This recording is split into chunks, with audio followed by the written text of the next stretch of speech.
Well, hello. I'm Matt. Welcome to the good life. I do a little radio show from my backyard in the hills of Encino. I'm a lucky guy. In fact, I'd say luckier than most. I have lots of friends that I like to call stars. Hey, in fact, there's one now. You probably know Ryan Stiles, Drew Carey Show. Whose line is it anyway? Black Hawk Down? I wasn't in Black Hawk Down, Matt. That wasn't me, okay? What are you doing here?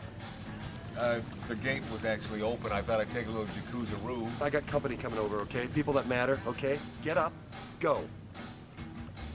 Bubbles feel so good, Look, Ryan. Matt, you know what? You gotta stop doing this, okay? I can't be coming home with the wife and kids and you're in my tub, okay? Just get out. I'm not wearing nothing.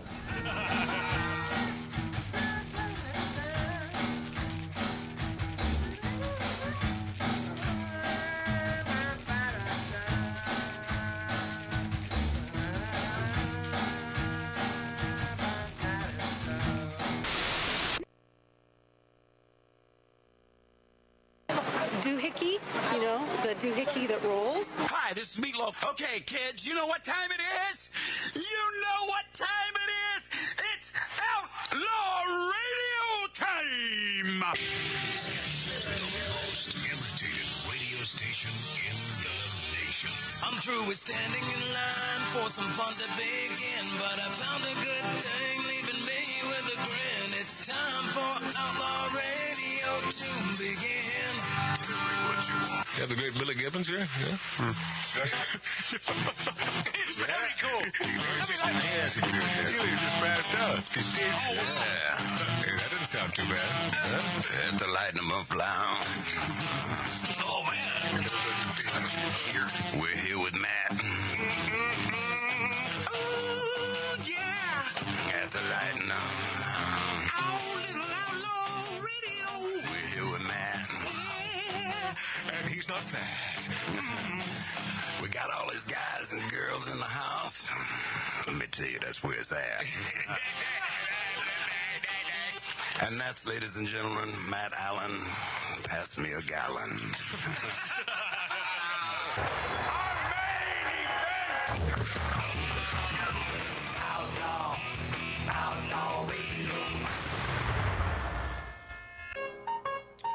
Hey, old Wonderhussy back on the show. It's been some time.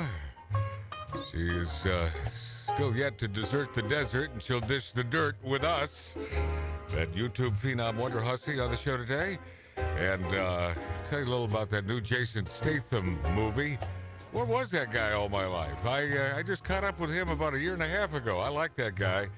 And Biddy Schramm, who played Sharona from the TV show Monk, she will be on this show in a week from today. And she has a lot to say. She moved out of the formerly great state of California because she couldn't take it anymore. Listen. That's no way to talk. What'll it be? What'll it be? Yes. That's no way to treat a customer. Come here, try it like this. Pay What'll it attention. You'll feel better and the customers will be happy. That's Jerry Try Lewis. this. What'll it be? What'll it be? Try that. Come on, we haven't got all night. Try it. What'll it be? All right, Good. That was enough of that. wonderful. So that sort of sets this up. The we call him the What'll It Be guy out of Wisconsin, and he won one of our very first giveaways on Magic Matt's Outlaw Radio on YouTube, on Rumble, on X, formerly Twitter, and he continues to show his gratitude. You know, I think we sent him a shirt, and he's sending us hundreds of dollars worth of meats and cheeses, and then he sent me a note. He said, well, I sent you a little something. I hope you get a kick out of it. After he sent us a ginormous box of meat and cheese, so I'm wondering to myself, what could that be? What'll it be? I got some guesses. Well, okay, this is the box. I'll show you. Can obviously you can't see this on terrestrial radio, but you can see the size of this damn thing on YouTube, on Rumble, and on X, formerly Twitter, Magic Matt's Outlaw Radio. You have to punch it in that way. And if you haven't subscribed yet, what are you waiting for? What are you waiting for? Please. All right, here's the box. And in this box is a letter. Nice box. So I got to tell you, that's very kind of you to notice. It's my brother Mart. And by the way, I mentioned YouTube phenom Wonderhussy on the show today. Love her. So the first thing I noticed in this box were these real honest to God dyed-in-the-wool red Solo cups. So, go on. Because Mark C.G. Boyer, of course, he supplies us with the, fakery. Yeah. With tomfoolery, the fake one, the cheap ones. Yes. So this man from Wisconsin sends it. Look at these beautiful red Solo cups. So right off the bat, I'm chuckling to myself because we did a whole thing about this. Who's the Solo cup dude who's dead now? Toby Keith. Toby Keith, yeah. Thank you. Yeah, what a guy. God bless him. And he should roll right off my tongue because what a good dude. But we've been playing a song at the end of the show for... All right. Yeah, for a long time. And this is the letter from the What'll It Be guy, Tim and Paula, although we've never talked to, I'm assuming his spousal equivalent, most likely his wife, a lovely woman named Paula. Tim says, "Hi, Matt. On one of your recent shows, you were talking about the late, great Toby Keith. See, I could have gone right to the letter, and then I wouldn't have had to ask the stupid question, who are we referring to? Real Solo cups, bourbon, etc. Thought we'd put a little tribute package together. Don't know if you've ever tried Russell's. It's pretty good and got a little kick. Enjoy." And from the lovely people, cheers from Paula and Tim. Man, nice. Thank you, guys, really. And this... I say we kick off the show with some bourbon. Well, yeah. Yeah. All right. And real Solo cups. That's our producer. And real Solo cups. That's our producer, Tattoo Dave. The minute he even gets a waft of bourbon, it's like, fill me up. It's over. Yeah. Bring it. It's over. So this is Russell's. I'm showing you this on YouTube, on Rumble, on Twitter. Looks like a fine bottle of beautiful bourbon out of Kentucky Straight Bourbon Whiskey, 100 proof, and there's a heritage to this, which we'll get to. But this ain't, I got to tell you, man, the most gracious people in Wisconsin, and we're finding tremendous graciousness also in Alabama these days, sending over beautiful barbecue sauce. Is that stuff that I tried last night? Oh, yeah. It's the best. It is tremendous. The best. And spicy, good. Yeah, we will break this open because rarely or nary do we do one of these radio broad chases, meant to say, Cass, uninebriated. It's not the way God meant radio to be. Am I right? Am I wrong? 100%. Am I right? All right, so we'll crack open the Russells in just a few minutes. I mentioned Biddy Schramm, who played Sharona, that cute little blonde in the TV show Monk, and she was also the gal who was yelled out by Tom, what's his name? There's no crying in baseball. Yeah, and she starts crying, and she's such a good gal. And she obviously left the state. Last time she was on the show, which was a few years ago, she was a little outspoken in regards to politics, and so didn't really settle well with the Hollywood community. And unless I'm wrong, they did this Monk thing over the last 6 months or so. It was a new Monk, and it appears that she was in it. So I want to ask her about that, even though they hate her politics, because she ain't a big, dumb, woke lefty, or maybe she's just shutting her mouth these days. I don't know. We emailed back and forth, and we finally solidified a show appearance for a week from today. Jason Statham. Is that how you pronounce his name? Yes. That is Yep, that's it. So this dude, as it appears, has been around for a gazillion years. Oh, yeah. But I didn't catch on to this guy until about a year and a half ago, minding my own business. And now I've watched almost every one of his movies because this guy, all of his movies are awesome. He's an ass kicker. Oh, he's the best. He's like the new Clint Eastwood, very understated, kicks everybody's butt. And I like this guy. And I'm saying that without having any preconceived notions of his politics. I have no idea. I really don't. And I've never read anything about it. He's probably a really smart guy who just shuts up about politics. And he's from across the pond, so you can only... But you never know. I mean, with a guy that kicks ass like that, you'd sort of think he'd be on the side of the good old USA, and you know what that means. But Jason Statham, we watched brand new, and I guess it's just hit a couple days ago, called The Beekeeper. And it's not a brilliant movie by any stretch of the imagination, but if you're a Jason Statham fan, you know that his movies aren't they're not brilliant. I like the concept. I thought it was cool. And But his ass kicking was cool. They're entertaining. The other acting in the movie. It was. Well, all the money went to him. Yeah. There was no one else in this damn thing that you. Oh no. I think Jeremy Irons was second in command in this. But aside from that, I would have to guess that all the money went to Jason, and it should. And he's taken up where Keanu left off in the last movie. There's absolutely no slow parts. No, it never stops. No, once it starts, it starts. Yeah, I was thinking about my poker playing buddy Steve, who loves movies where every 5 seconds someone gets shot in the face. I got to tell Steve about this one. He's probably already watched it. It's brilliant for that. The plot line is a little flimsy. Who cares? As long as the movie is entertaining and P.S. not woke. The thing is not woke. And I loved it. So Jason, I don't know if he's a good guy, but he's and he's okay. Is he the greatest actor? He's not a bad actor. No. He's not bad. No. You don't really see him acting.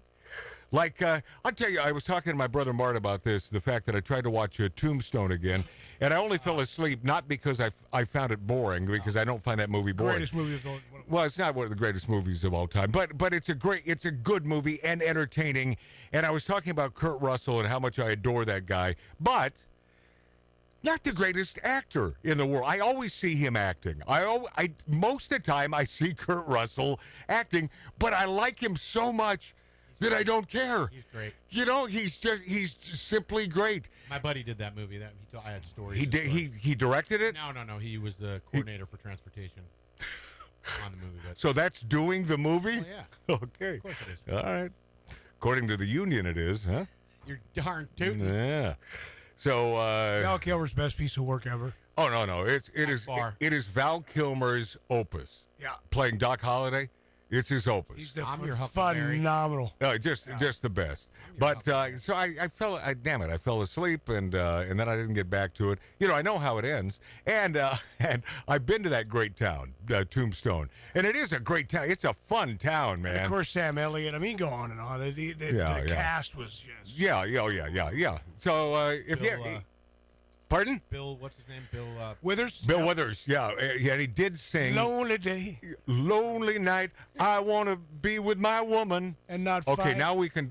What we did is we combined Bill Withers with the Bee Gees song. Oh yeah, yeah. I want to.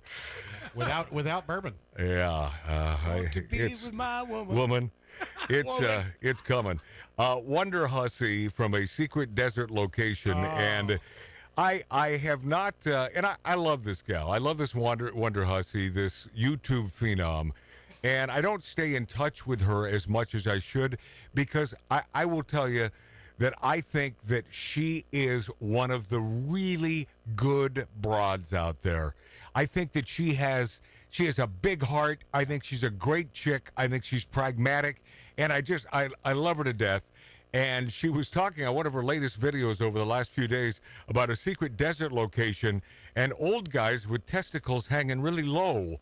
And she mentioned that in this certain vid about 8 times. Well, because they were trying to turn her in for disclosing their location, and right. She's like, yeah, this is coming from a bunch of old guys with testicles hanging down to their knees. But then she does a few minutes later. She says, however, I am a fan. Most of my friends who I really like are old guys with testicles that are down to their knees. So I don't know if she's trying to buy it back with that. We'll ask her, though. She'll be on the show live. One of the rare live Wonderhussy appearances because, as you can see, this gal must put in hours and maybe 10 to 15 hours per video because the editing is flawless. And maybe when she drives a couple 100 miles to see you, then you'll hang out with her. Well, I'm going to talk to her about that, too, Yeah. because I really do feel bad.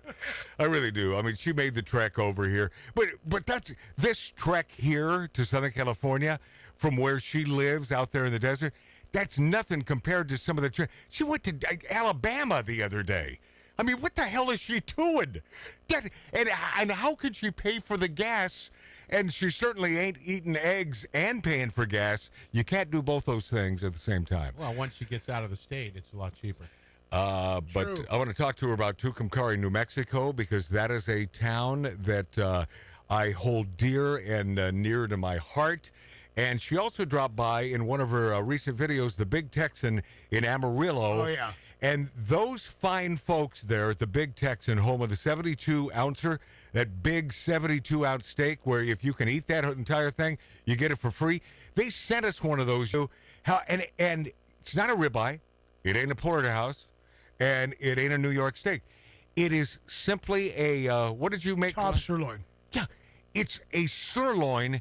And this proves that if you're a cattle rancher, and these guys are, who own the Big Texan, and it's the Big Texan Steak Ranch, and they own a ranch as well. So they cultivate and curate their own cattle, and there's something to be said for that. You know, they do not skimp when it comes to quality beef.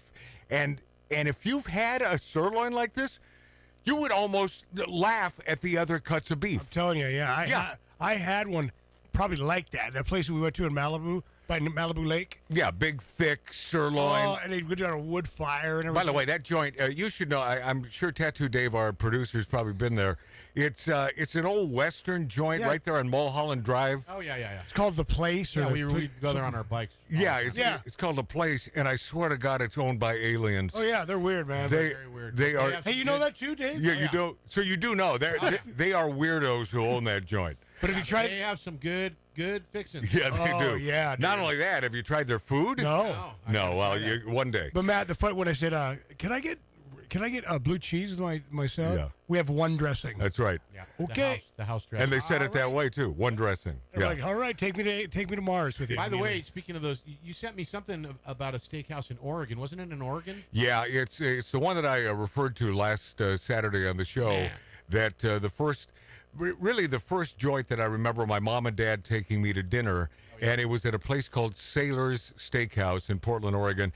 And I'm happy to announce they're still there. I did a little research. You know, they're the old joint with the red booths, and they have that great old bar. So I posted that bar on my Facebook page. If you have any interest at all, it's simply Matt Allen, MATTALAN. That's my personal Facebook page. And and if you send me a friend request without any information, any bio info, where you're from, I will not accept your friendship. I don't understand that, those who want to friend me without any information whatsoever. And, you know, a lot of the time, it's these hot chicks from overseas. Do you get that, Dave? Yeah. Yeah. And what are they? They're looking for a sugar daddy is what they're looking for. Yeah, so I never friend those. And I always thought, a few years ago, it was a friend of my former spousal equivalent and former producer of this show, Lori Downey Jr., setting me up to send some hot broad to see if I would then accept the friendship. And if indeed I accept, then to sort of keep an eye on me, what I'm saying in the instant messenger. Yep. You know women. You know. I felt the same. Oh, is that right? Of course. I know for a fact that this happens because I have a buddy it's happening to as we speak. Oh, no. Well, all you got to do is be smart enough not to friend these people.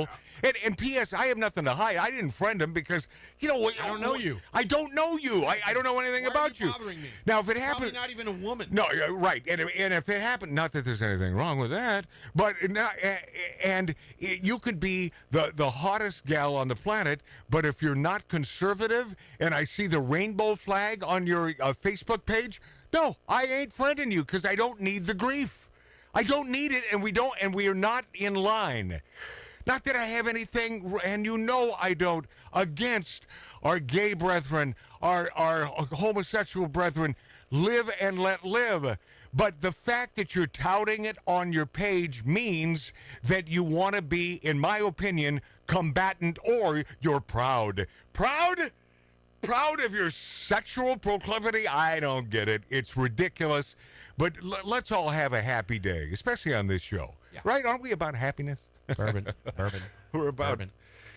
Okay. All right, Dave. Yeah, down boy. How old is he? How old is he? 12 years old? He's not even old enough to drink. You can tell by the way he acts on this show. Yeah, but I got your permission. So if you just tuned in, it's going to be a biggie. Biddy Schramm a week from today. I don't expect you to hang out that long. We like Jason Statham's new movie, The Beekeeper, and Wonderhussy on this show. I'm going to get into, don't you wish, Giselle Bundchen. Yeah, yeah. We know who she is, right? Yeah, she's a hot model. But I wonder if Billy, hey, Billy, are you listening to us out there? Billy Dilly is our Marine, and he is the head of HR for Magic Matt's Outlaw Radio on YouTube, on Rumble, and on X. Now, if you can hear me, would you get your ass in here? Because I got a question I want to ask you, Billy Dilly. Do you know, Tattoo Dave, do you know if his radio's working out there? It's definitely working, but he's doing some... What's he doing? Taking trash out and doing stuff. So but we're also on a delay. Oh, okay. Well, yeah, about a 30-second, but at this, so it should have caught up with him by now, right? Yeah, I'll catch him. Well, hey, Billy! I have a I have a word association game that I want to play with Billy Dilly. Because, I don't know if you've noticed this, but he's been a little grouchy, a little grumpy lately. Oh, boy. I asked him one simple question for the show just today. What'd you ask 10 him? minutes ago, I said, Billy, I noticed some ash from the barbecue. Do you dump the ash? Or why don't you put it in the garbage can? Yeah. No, I just want one answer, dude. Please don't do it. Well, once I did it over there once and over there once. He's here. So you did it, damn it. Okay. He said yes or no. All right, Billy. Fix it, don't do it. Billy. That's why I started yelling, because he's so effing stubborn. It's sick. Oh, he's stubborn, but it's kept him alive this many years. Billy. Shut up, dude. Mark, you Marty shut just up. relived it, and now he's getting all angry. I know. Billy, come here. Close the curtain and use Mark's mic. Mark's mic, right there. Okay. I have a word association game. I just mentioned that, Billy's been a little grouchy lately, just a little bit grouchy. And here's the word association game. I'm going to say one word.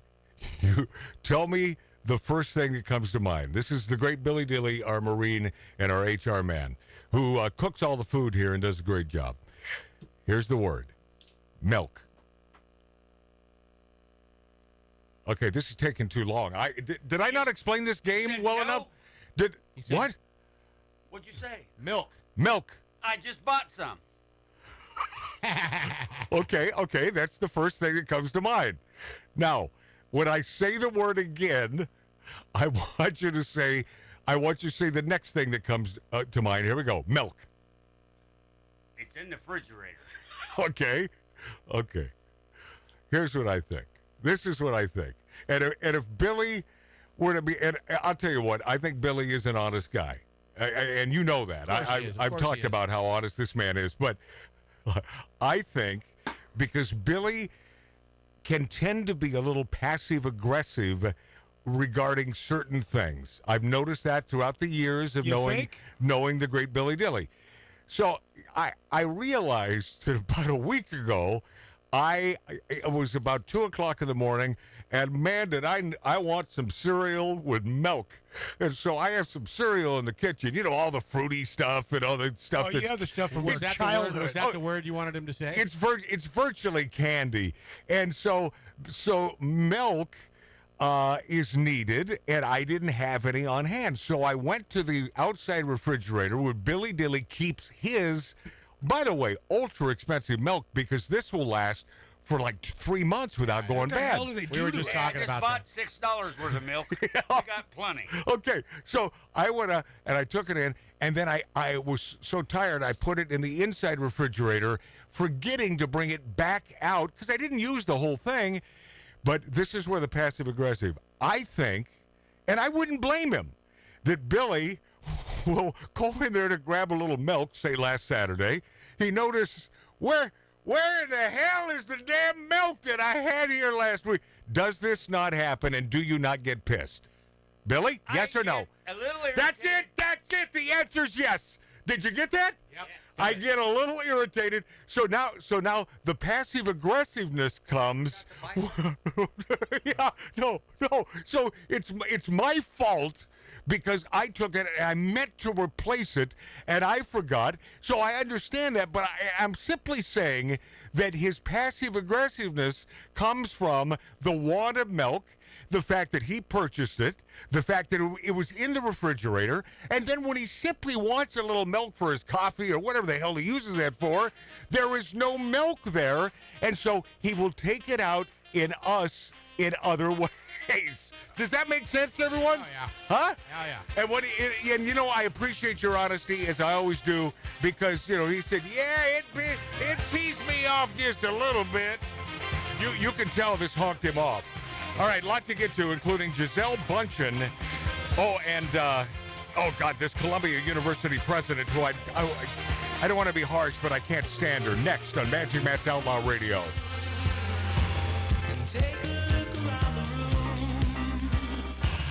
Love comes wearing disguises. How to go about shoes. Break it down by shapes and sizes. I'm a man who's got very specific taste. Just my type. Oh, you got pulsing vibrating.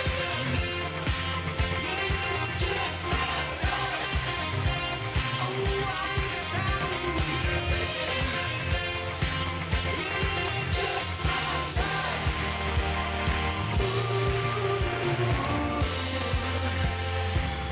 When there's nothing in the air,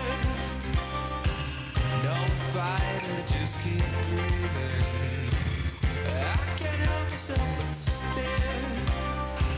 Double check for double meanings. I'm a man who's got very specific taste. You're just my type. Oh, you got pulsing vibrating. You're just my type. Oh, I think it's time to begin. You're just my type. Ladies and gentlemen, you're listening to Outlaw Radio. The staccato hoofbeats of a golden palomino, carrying a man who fights wherever justice needs a champion. Magic Matt Allen.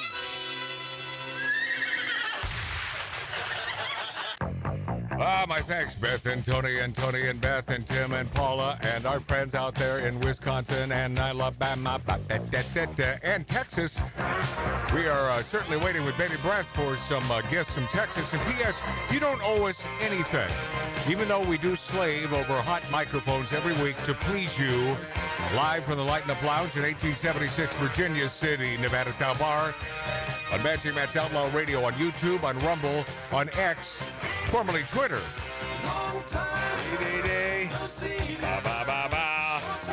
Hey, the great YouTube phenom Wonderhussy on the show today.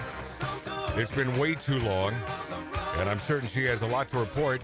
She did mention in a text that it's end of season there in Death Valley because it starts to get hot about now, and so all the local restaurants, and they're only like 3 or 4, a handful, but she was out having dinner last night, and in one of these videos, she is seen eating a steak. You know, I've always told her, people want to see, or I want to see you eat. Don't you want to see her eat, Mark? Yeah, she does.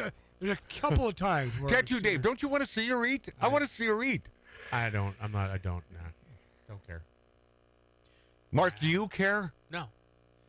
Okay. It's a Jewish thing. Well, I just, You two can leave the room when she comes out. yeah. Because we do care about. No, I do. I do enjoy watching her consume food because she's such a tiny little gal. You know who I don't like to watch consume food? Mark. I'm not going to say names. Nobody likes to watch Mark eat. Oh, man. It is scary. It's more scarf than... Gisele Bündchen cries to Florida police about paparazzi stalking her. She says, I'm so... And if you don't know who this gal is, you should know. I mean, she's been around for a number of years. She's gorgeous. She's sexy. She's blonde. And she's a foreigner. Right? Can't you tell by the last name, Bündchen? Doesn't that make her German? Is she German? I'm half German.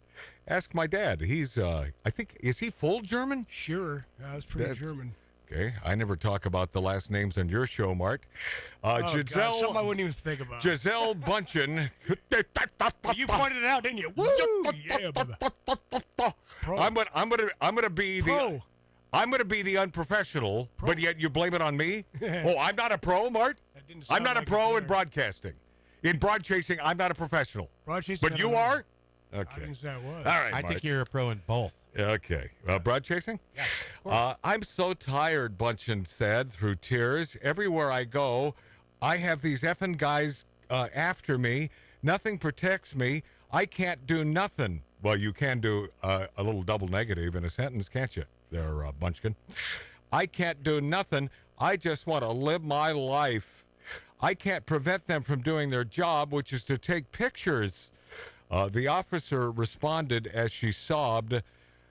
What did he say? Oh, I don't even have it here? Oh, that's ridiculous. Is it Munchkin or Bunchkin? Bunchkin. Bunchkin. Yeah. Although she does wear dresses that you can see all the way to Munchkin Land. Oh, man. I appreciate that. I just must tell you, when it comes to this Bunchkin and those of her ilk, effing celebrities. Wah, wah, I'm so tired of being beautiful, rich, and famous, and how dare they take pictures of me without paying me exorbitant amounts of money. Wah, wah. How about... Shut the F up. Yeah, how about, yeah. Why are we playing the stripper song? We're talking about models. So they're strippers. Katy Perry did the same crap though. You know, she's like crying. Oh yeah, of course. Sick of the fan. I'm gonna quit music altogether, and I'm not gonna perform because I don't do it, and it's no loss. Yeah. Later. Yeah. How about shut the F up, you entitled bitch? Yeah, just, how about that? just quit. Have Just you quit. considered that? So the police officer nailed it. Yeah, I guess what he said was, I'm just doing my job, and they're just doing their job. That's what he told Bunchkin. He said, I'm just doing, cry me an effing river.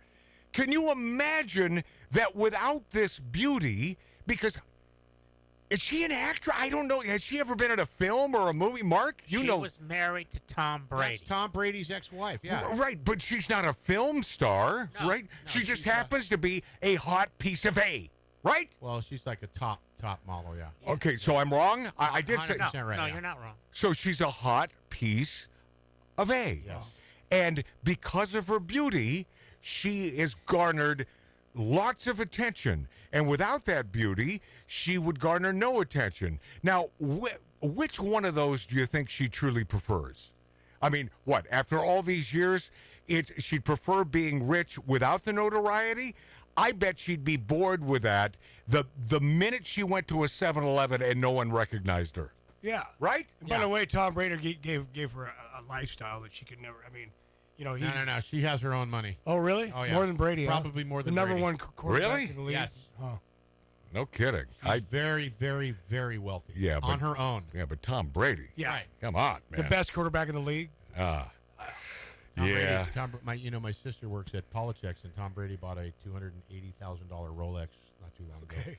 Yeah. Pretty nice watch. So you're arguing against our point. I'm not arguing at all. I don't argue. So you're saying that Tom Brady bought the Rolex with her money? No, he bought it with his. But Well, he's got his money. I'm telling you, he's got his money. She's got hers. Right. If you listen to the divorce settlement, it was Yeah. it was not monetary. oh, you mean they're not married anymore? No, they're divorced. That's how much I care about this broad. Oh. And while we're on the subject, she Yeah. would not have near this fame if it wasn't for Tom Brady. Oh, yeah. Nobody would even know who she is except for the people in the model world. How long ago were they married? A little over a year they got divorced, I think. But they were married quite some Oh time. yeah, they have 3 kids. Oh, okay. We represent the Lollipop Guild. No, the it's Munchkin. No, it's Bunchkin. Oh. It's Bunchkin.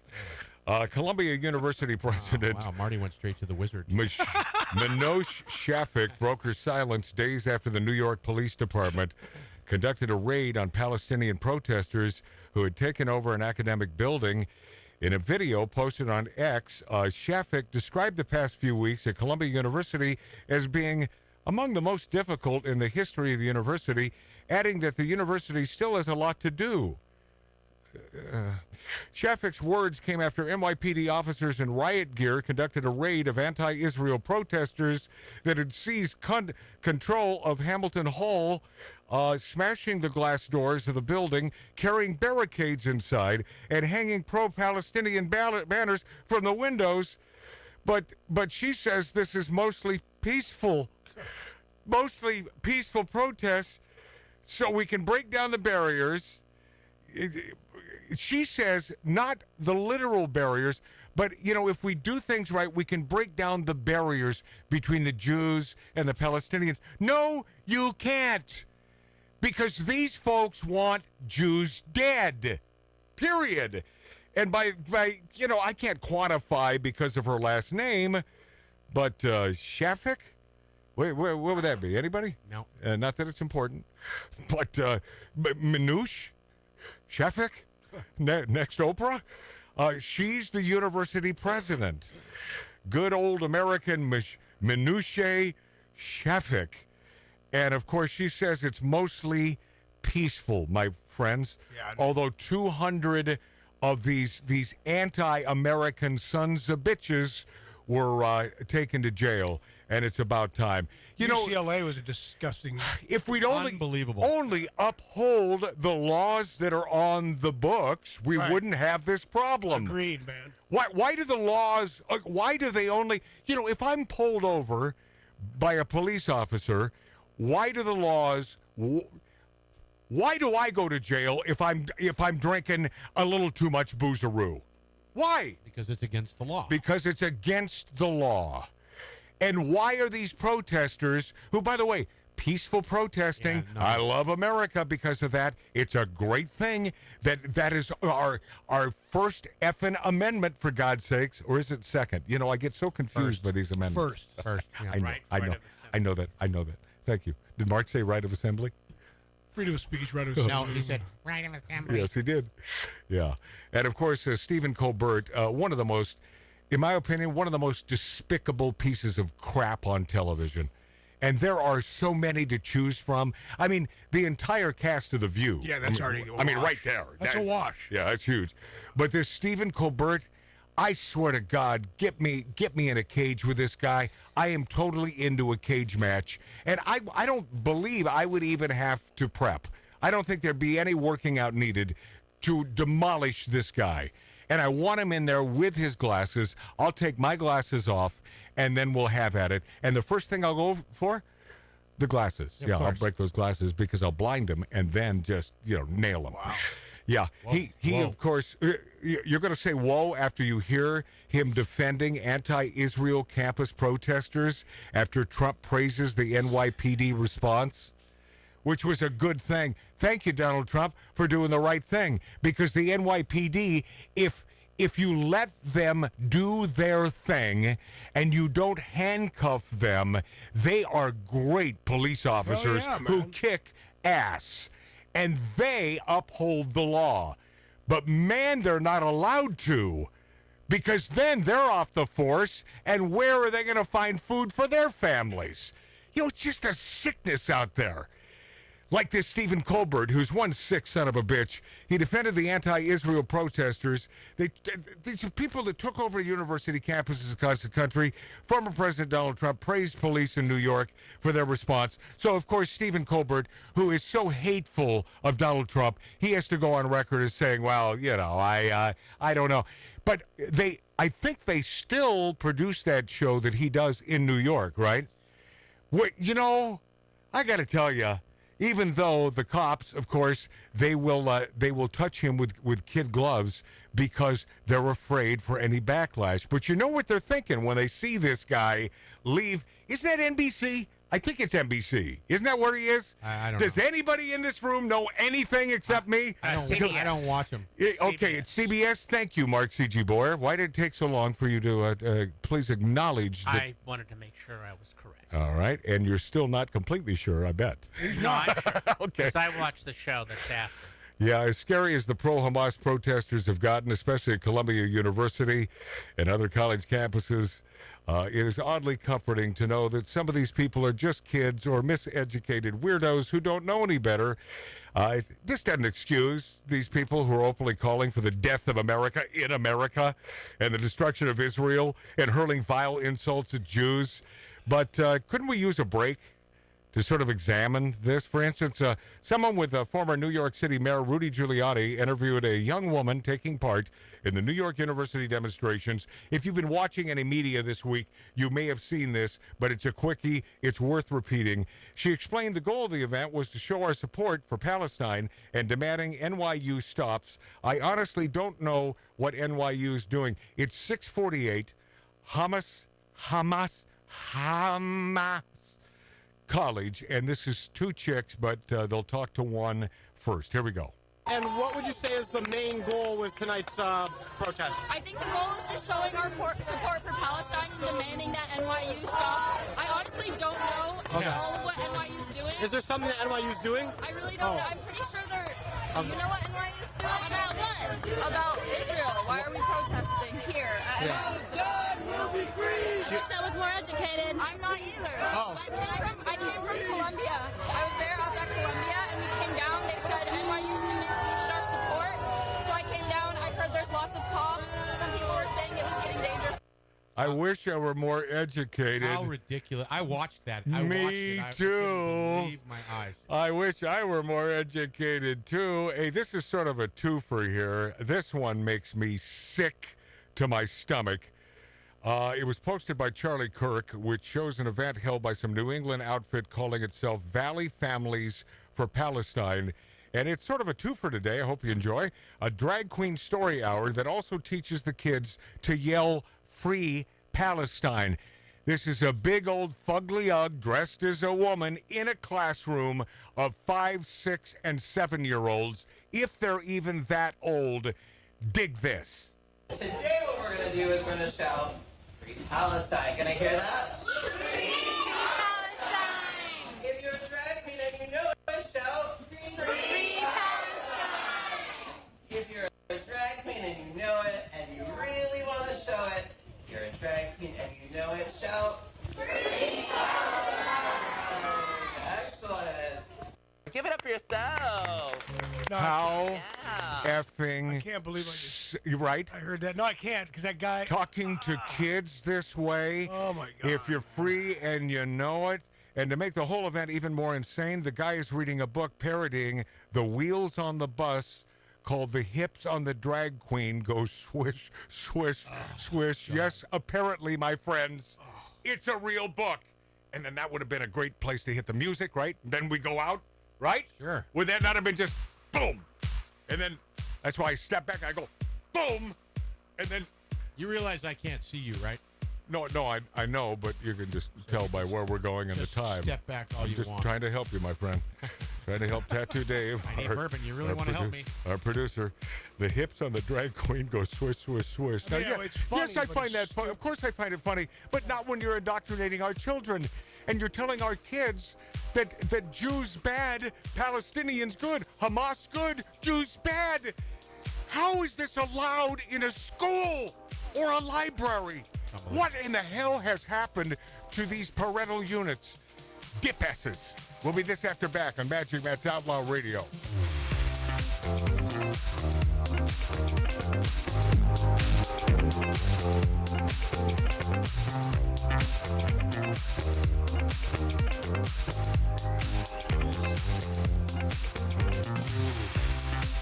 Forget the rules in the ceilings.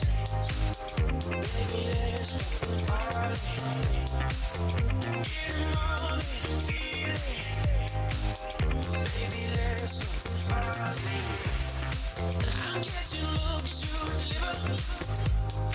Throwing my head to the skies. The way you move sends shivers, making the earth sing fire.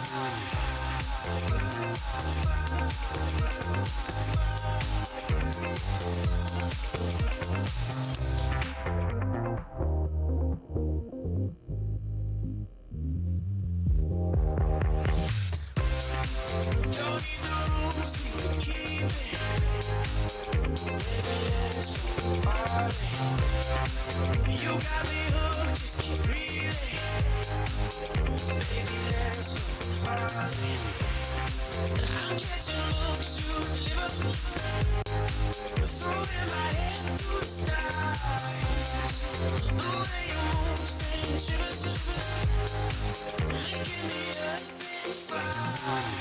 Love is incredible, and we're getting critical. Like a drunk brother with bad breath who's funny sometimes and other times you have no idea what he's talking about. Like a Facebook friend with a real bad attitude.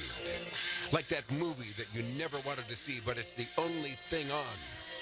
This is Outlaw Radio with Magic Matt Allen.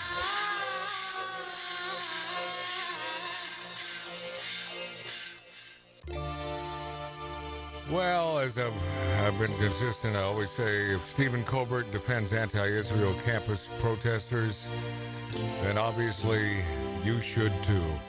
Because that's Stephen Colbert. Boy, he's one smart son of a bitch, isn't he? Yeah. And if you just tuned in, I certainly have to play this friggin' drag queen story hour guy dressed I can't as believe they a still woman. do that. Well, the fact is, when you look at the age of the children in this classroom, and the fact that this is happening in the United States of America, and this is not a Monty Python parody that we're seeing. No, they're going to repeat anything an adult says. But they're kids. I know, that's what I mean. That's all they know, you know. They from a higher authority. And like you said, it's not a Monty Python. Like every sperm is sacred, and it should be. And it should be a skit. How is this not parody? But unfortunately, it's not. And I'm going to start with under the heading pro-Hamas people. Oh, by the way, next hour, the great Wonderhussy, at the top of the hour, YouTube phenom Wonderhussy will give us a breakdown on what's going on there in the desert where it's been really hot, I understand. And as she put it to me, she sent me a text last night. She said, I don't know, Matt, it may be really windy, and if it's windy, I won't have a cell site. Now, I think she's an honest gal, but why be making excuses before your actual phone call? She's already figuring out a way out. I'm already dreading dialing because I just know she's not going to answer. Pro Hamas, she'll be here. Yeah, let's dissuade our beautiful listener and our viewer, Magic Matt's Outlaw Radio, from hanging in there if they happen to be a Wonderhussy fan. I think she'll be on. If I'm a betting man, I bet $5 she'll be on with us today after the top of the hour. Pro-Hamas people are dumb.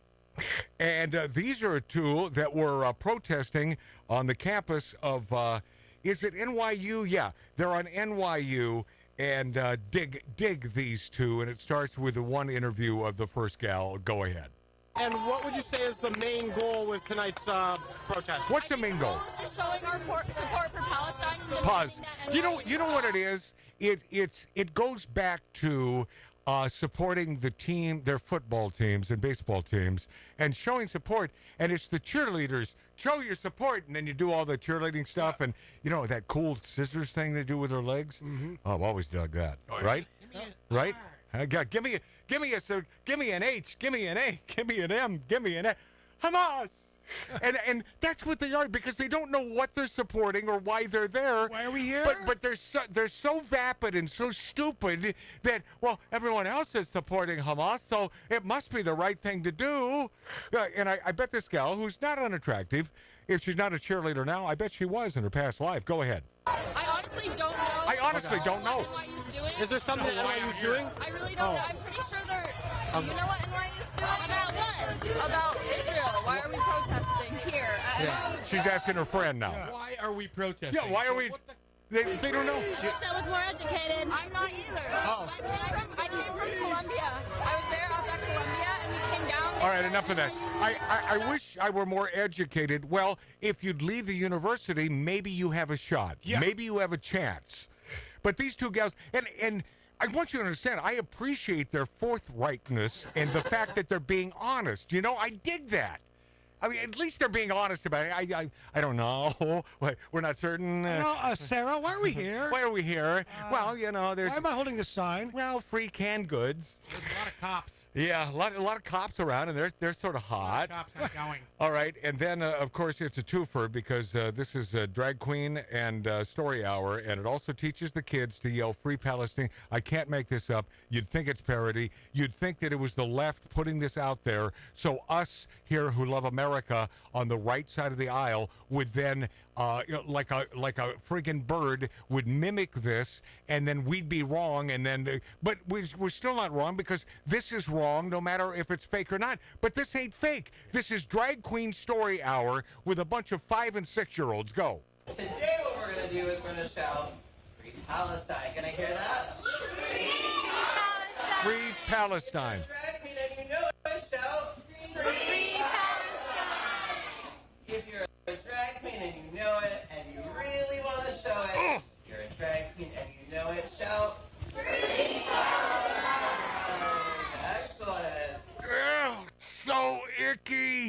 It's so icky. All right, we'll be this after back before I lose it on Magic Matt's Outlaw Radio, on YouTube, on Rumble, on X. It's such a sickness we're dealing with right now. Yeah. And by the way, Drag Queen Story Hour, go ahead and perform your stupid friggin' story hour dressed in female clothing as a man to adults. Go ahead. They're old enough. You know, they're too old to be indoctrinated, except a lot of these, unfortunately, they're not. We'll be this after back.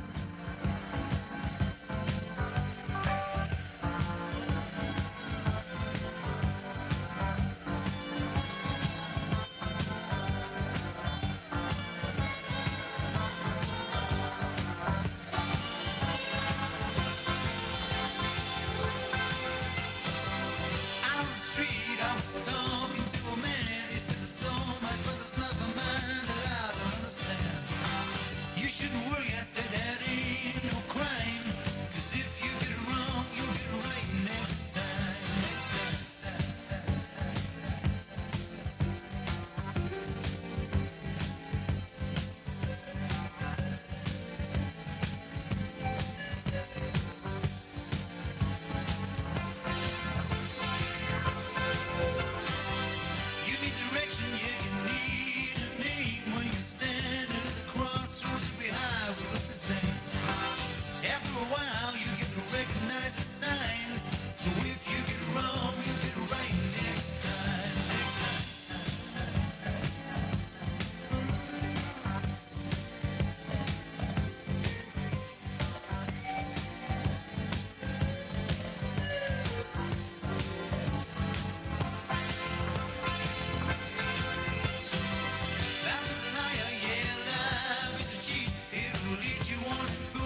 doohickey that rolls. Hi, this is Meatloaf. Okay, kids, you know what time it is?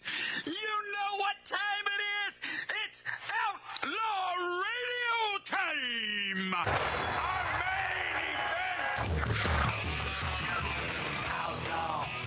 Outlaw Radio. Hi, this is Sean Young on Outlaw Radio. Hey, this is Shelley Berman on Outlaw Radio. Listen, come on, listen to me or listen to Matt. If you like being bored, it's great for you. It's Robert Hayes. I'm here on Outlaw Radio with Magic Matt, a.k.a. The Weasel. We are here to drink. We're here to smoke. We're here to interrupt. You may drink. You may smoke. You may interrupt, but I'm here to... Live from the Lighten Up Lounge, this is Tom DeLuise saying, this is Outlaw Radio. Hi, this is Chuck Woolery at Lighten Up Lounge on Outlaw Radio. Lots of fun, guys. Be back, 2 and 2. Hi, this is Gilbert Gottfried, and you're listening to Outlaw Radio, where we smoke, we drink, and occasionally we bother people who look old and weak. Hi, this is Rick Dees with Magic Matt, a.k.a. Mr. Cigar, in the Lighten Up Lounge. We drink, we smoke, we interrupt. Oh, yeah. Tim, Paula, thank you. Tattoo Dave, I made the mistake of using one of the old red fake solo cups, and so what I did was I transferred the ice into the classic red solo cup provided us by Tim and Paula from what? Paula. What's up? What's up? Do you notice a difference? Is there a difference in the quality? Yeah, there is. These seem to be a little thicker and a little almost perfect for holding bourbon and ice. It's perfection. Now, I haven't tasted it yet, using a little of their 100 proof Russell's bourbon that they were kind enough to send us. So I should probably do a little taste test here. And Cheers. Cheers, and l'chaim, and salud, and shlancha. Oh, this is good. This is good. This is 100 proof, and wow, that hit my gullet. You saved the day. Saved the day, Tim and Paula. Save the day? What are we, alcoholics? Well, I mean, what the hell? You saved the... if you are. Save the day. My day, I said. The only thing we're missing is our little lovely desert dweller here with us in this 1876 Virginia City, Nevada style bar, enjoying some of this fine bourbon.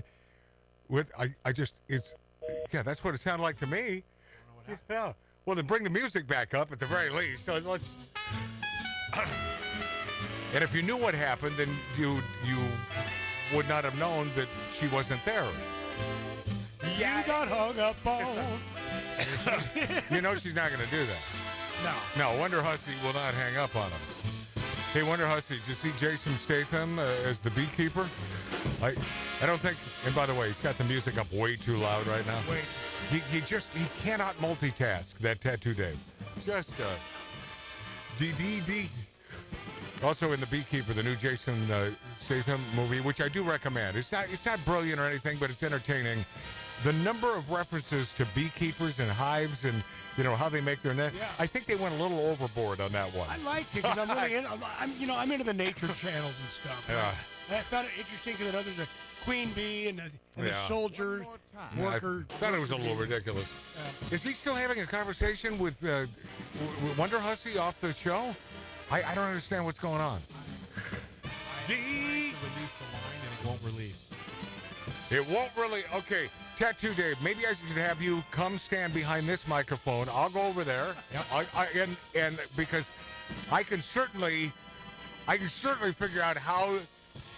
I've never had a problem with that phone back there. Here we go, man. The prison guard. I swear to God, I think it's Tattoo Dave. Stay here. I think it's Tattoo Dave's monster. And he'll just continue through. I am so ready just to walk off the effing show right now. It's like I look at Mark. Hey, bye, Mark. Cut his mic. Cut Mark's mic for the rest of the show.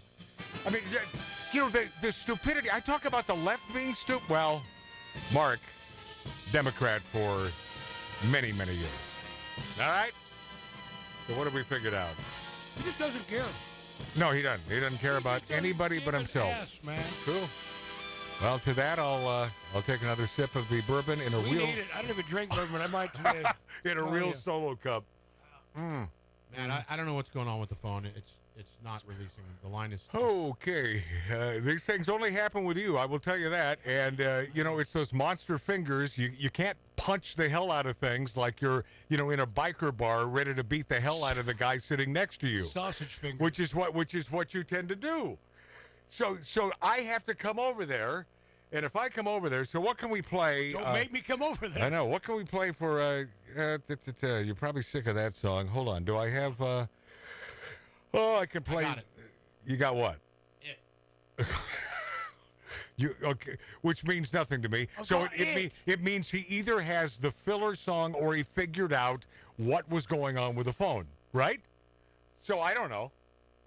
Are you going to clue me in? Are you going to talk to me? Phone to release, I'm going to redial her, and I'll give you a little. Okay, more, that's what I thought. Music if you like. Yeah. Well. I found it. I got it. I would joke and say we're a well-oiled machine. I don't think we've had oil for years. I think we've been bone dry. I think we have. Oh yeah. We're boned something. We're getting boned today by Tattoo Dave, our producer. Oh yeah. I mean, I got a lot of stuff. I can get to school is in session. This dude who learned the hard way after asking X-user to name a war not based on religion. I am so sick of these entitled, know-nothing Ivy League university nimrods throwing religion under the bus. I will get to that in a few minutes because the vast majority of wars had nothing to do with religion, but it's another one of those ridiculous fallacies that these college students love to live by because it seems that the majority, none of them believe in God anymore. It's just, and you see where society has gone. And by the way, it is sad because what do you have to lose, right? Matt, Sarah's here. How about Wonderhussy? Do we have her as well? We have Wonderhussy. Okay. I don't hear that lovely woman in the windy desert. I'm here. I'm just afraid to talk. Why are you afraid? You heard the hostility? Well, you're talking about Jesus and God. It's not my place to comment. I know, and it's not. And by the way, make sure she's down just a little bit there, Tattoo Dave. Just work with me, Tattoo Dave. That's all I ask. Work with me just a little bit, just a tad, just a touch. Just a touch. That's all I want.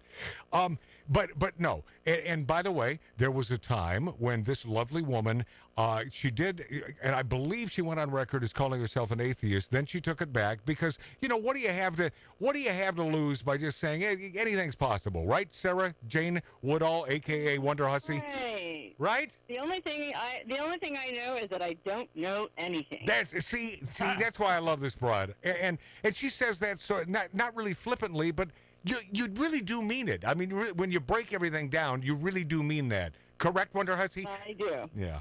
Yes, sir. All right. I love this guy. I'm not your sir. That's my dad. I must tell you. Okay, boss. Oh, she's so.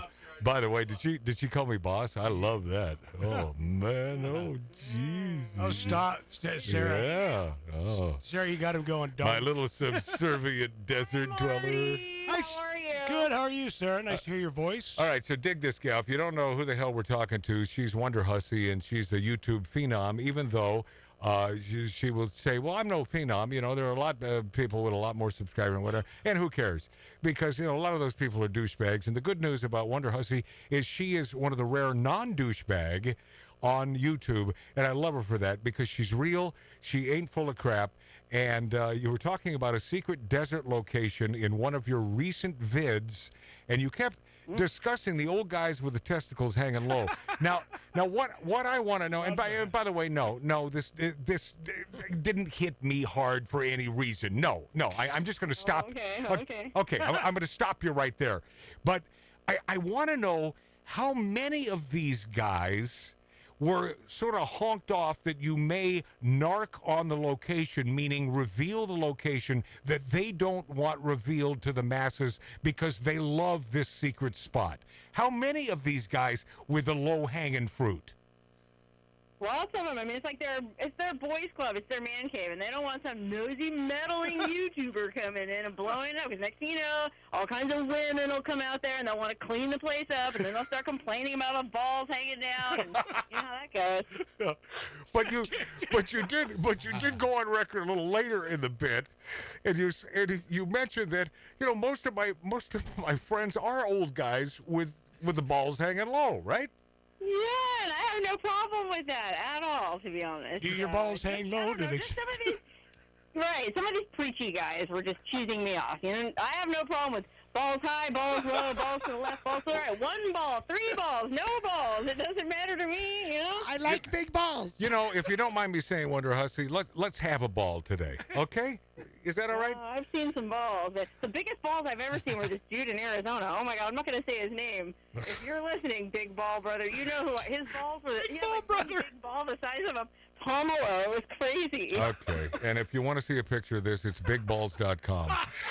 All right, that's a lovely Wonderhussy, and listen, that's not what this show is about, talking about testicles. No, it's not, but I want to, did you get into a yelling match or a screaming match when you were there?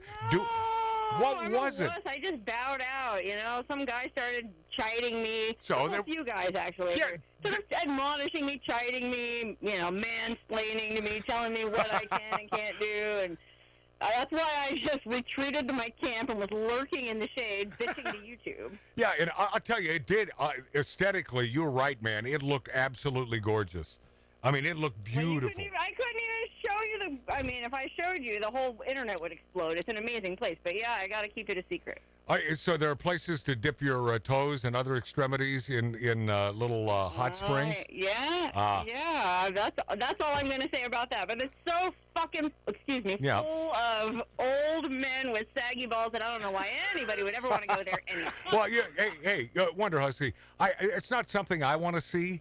So you're right. I would. Are we still on the ball thing? Yeah, I will stay away. I will stay away from this low ball hanging hot tub. Oh man. No, I want no. Do yourself a favor. Yeah, stay away. Steer clear. Well, here's the good news. I don't know where it is because Wonderhussy is a woman of her word. Right. She never exposed the location. I don't know where it is, and you shouldn't either. And if you do, it's not because of Wonderhussy. And you bastards, you naked bastards in that.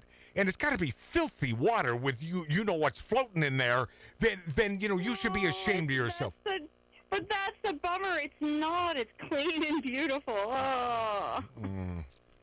You inspired me to write a new song. It's called Low Hanging Balls. Okay, we've already gone through this, Mart. We've exhausted the ball thing. Okay, so on your way back from, where the hell was it? Alabama? No, where did you travel for the ginormous? To Arkansas. Yeah, so there you are, traveling a gazillion miles to Arkansas, and on the way there, or on the way back, you're texting to some guy, and you fell for some dude, sort of. Well, he was sending me videos, these little private videos that he made. And he seemed like a nice guy. He was intelligent, well-spoken. Like he seemed like he said he'd been watching my videos for 8 years. So I thought, all right, I'll call this guy. He kept trying to get me to call him, but then when I called him, he hung up on me. Yeah. He said he couldn't stand talking to me. Yeah. And you saw pictures of him, so you thought he was aesthetically pleasing? Well, he was all right. Yeah, okay. I mean, let's just put it this way. His balls weren't hanging all the way. Okay, how old a guy? Can you tell us that? How old a guy would you say? I don't even know. I think he was in his 50s. Okay, here's the thing, Wonderhussy. You really touched my heart with this one because you let it all out. You have a heart? Oh. Oh, you little bitch. Here's the thing. And you know I don't mean that. Now, here's the thing. And she doesn't mean it, I don't think, with a hard comment. Well, you never know. But regardless, it doesn't matter. I love free-thinking, honest thought. I'm a huge fan of this. You really let it all hang out. She did. It mattered, You sort of, it seems like you fell for this guy to the point where you thought maybe, just maybe, there could be some sort of a relationship in this. Mm-hmm. And then you had a conversation with him finally on the phone. He hangs up, and then you talk to him then, by the way, this is on that video. What's it titled if someone wants to look at this on YouTube? Do you remember? Oh God, I don't even. Oh, okay. Okay. Dig this. It was on over the last week or so, or week and a half, and so you'll find it. You just punch in Wonderhussy. It was called To Quit or Not to Quit. Oh, right. Because you were also contemplating quitting the whole YouTube thing, and I understand that. But then you talked to him after he hung up on you, and I guess he apologized for hanging up on you, but he was very bold and very point blank in what he said to you. Do you mind repeating it? Yeah, he emailed me about 2 hours after he hung up and said, "Hey, I got to apologize for hanging up so abruptly, but I just couldn't stand talking to you any longer." Wow. Yeah, boom. Hey, Tattoo Dave, please quiet on the set. I swear to you, it's a better show if only a few people are talking and you're not one off the microphone. Matt, you know, he was candid, but I think it's very, very rude what he emailed. No. I think it's very insensitive, rude. Mart, of course, it's a little insensitive. It's a little rude, but God darn it, at least he's being honest to her. And exactly, not waste any more of my time. No, and you know that, and time, especially at this age, right, Wonderhussy, it is precious, correct? Oh my God, yeah, I know. I don't even buy brown bananas anymore. Death is right around the corner. I can't waste time. See that? Okay, so I do appreciate his honesty, but then I just felt it from you. I felt your heart, and the fact that it really did hurt you.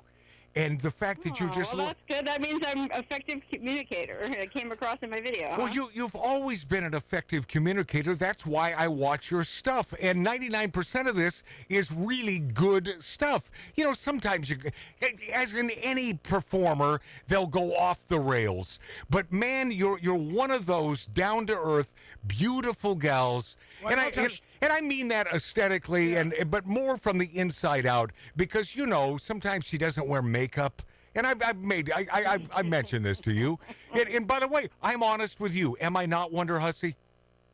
Well, as far as I know, you are. Okay, but what would I possibly lie about? Think about it for a second. I mean, what could I be doing to curry favor with you? Because I don't go out of my... You stand nothing to gain by currying favor with me, so I'll take your word for it. Yeah, but that's not really my point. My point is you've never noticed me attempt to curry favor with you. I'm always honest with you because I feel that you're honest with me. And, you know, you are... And she goes on record as saying, I'm simply a Wonderhussy, but I'm not simply a Wonderhussy, but I'm a person with real feelings. Well, she said, yeah, people think I'm the tough huss. I'm that tough huss, that tough broad. Hussy, and I do have feelings. You made me. Listen to me, Sarah. I became misty-eyed. You made me cry a little. I have power after all. No. Hold on. You're a female. You hold power over any guy because just simply by your sex. I mean, period. You know. And the one thing you know that you have, and I don't know if you'll always have it, but it seems like you've had it for a number of years. You do have that ass, and you are proud of that ass, and you should be. You know, you're chuckling, but you know that what I tell you is true. It's a hell of an because ass. you know the difference between a flabby or sort of a mediocre ass on a female and Boy, do I ever? Yes, I do. And listen, I'm up here doing squats and lunges every damn day, trying to keep it up there. Well, it's good. It really is. It's not low hanging. It's an ass that is. It's up there. No, it's up there in she the can air. open beer bottles with it. She told me. Yes, she can. Yeah. That's right. Yeah. Yes, a good memory, Marty. So here you are, Wonderhussy, a person with real feelings, not simply a hussy. And you were talking about Tucumcari, New Mexico, and the fact that you had on the classic Route 66, and why that touches me is my daughter was invented there in Tucumcari at the Bluebird Motel with my... With, at that time, my wife. I was legally wed. That didn't last even a couple years longer. But, yes, and she was produced there in the Bluebird Motel, owned by this old, beautiful woman who you know is taking a dirt nap now because this was years ago. But the Bluebird, and then you end up on that same trip at the Big Texan in Amarillo. friend, yeah. Yeah, and I want you to know how much we appreciate the fact that you gave us a sort of a glimpse into your lovely eating habits. Watching you eat is a beautiful thing because you rarely do that on your channel. You're not a food channel, and you make no bones about it. No, but I even had food on my face for the last 5 minutes of the video. And it was too late. I couldn't even edit it off. No, it was great. And for those of you who are not aware of the Big Texan in Amarillo, it is a great joint. I was there a gazillion years ago on that trip, by the way, through Tucumcari and on the way back here to Los Angeles, where in Tucumcari my daughter was invented, but then we discovered after the invention took place that we felt crawly things all over our bodies. It turns out that the bed was filled with ants. Yes. Yes, after the deed was done, this is a true story, and so we had to check out, but because I love this lady who was the proprietor of the Bluebird Motel so much that I didn't ask for my money back, and we just found another motel down the street in Tucumcari.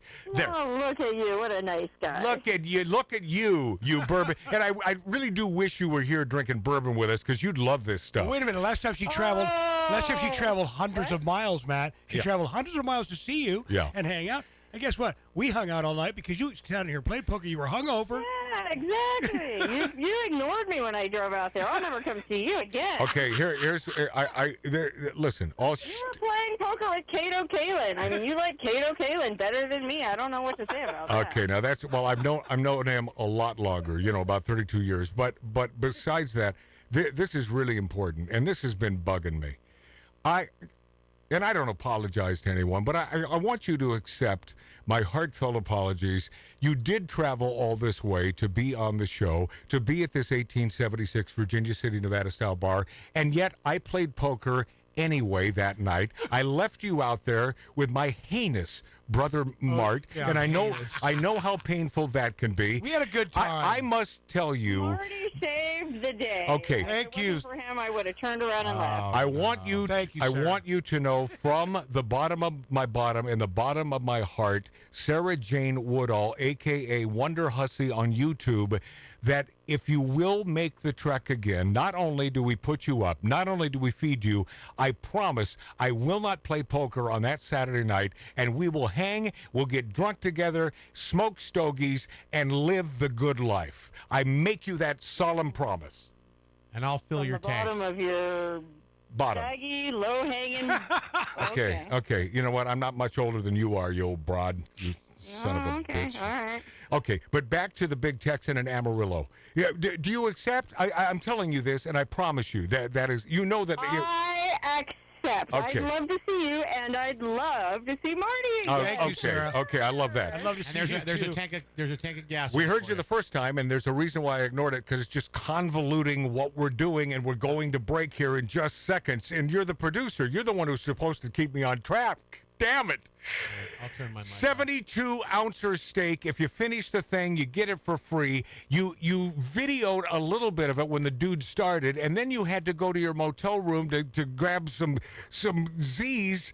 Well, you should have taken it for the damn team and stayed there to see if the guy finished the steak. Don't you agree? You can watch that on their TikTok. What do you need my channel for that? Okay, all right. Yeah, whatever. Yeah, you're right. Was on a scale of 1 to 10, how was your sirloin? Which is they do sirloin It was great. like It no. was a 10. It was okay. It really was good. When I saw that there was the smothered fries with the chili and all that, I thought you were going to go for that. Weren't you thinking that? Well, it was close. When I go back, I might try the smothered fries next time. Yeah. Well, okay. But I'll definitely get another old-fashioned, because that was the highlight of the meal. The cocktail was great. Did I make you an old-fashioned when you were here last time? No. Okay. That's another promise. I promise to make you the world's greatest old-fashioned when you were visiting the Lighten Up Lounge here in the hills of the San Fernando Valley. I make you this promise. Ladies and gentlemen, this is Wonderhussy, Sarah Jane Woodall. She's just a good broad, and I love her dearly. We'll be this after back on Magic Matt's Outlaw Radio. But the price ain't right. Ain't that cold? Be a damn sight cheaper. Just a good. Hey, Hey, Dave. Start riding the Tell bike. her the gas. Tell her you're They're making milk out of powder. Yeah, they are. Got the babies crying. Poor baby. I don't know what that stuff is. Rent's gone up higher. Yes, it is. Got the parents lying. Lord, it's a real motherfucker. Yeah. Make you wanna run for cover. Yes, it will. And if you look, you will discover. Yeah. Lord, it's a real motherfucker.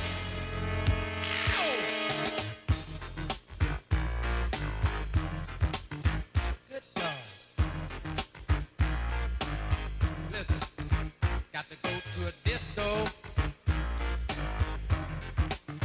Throw your troubles away.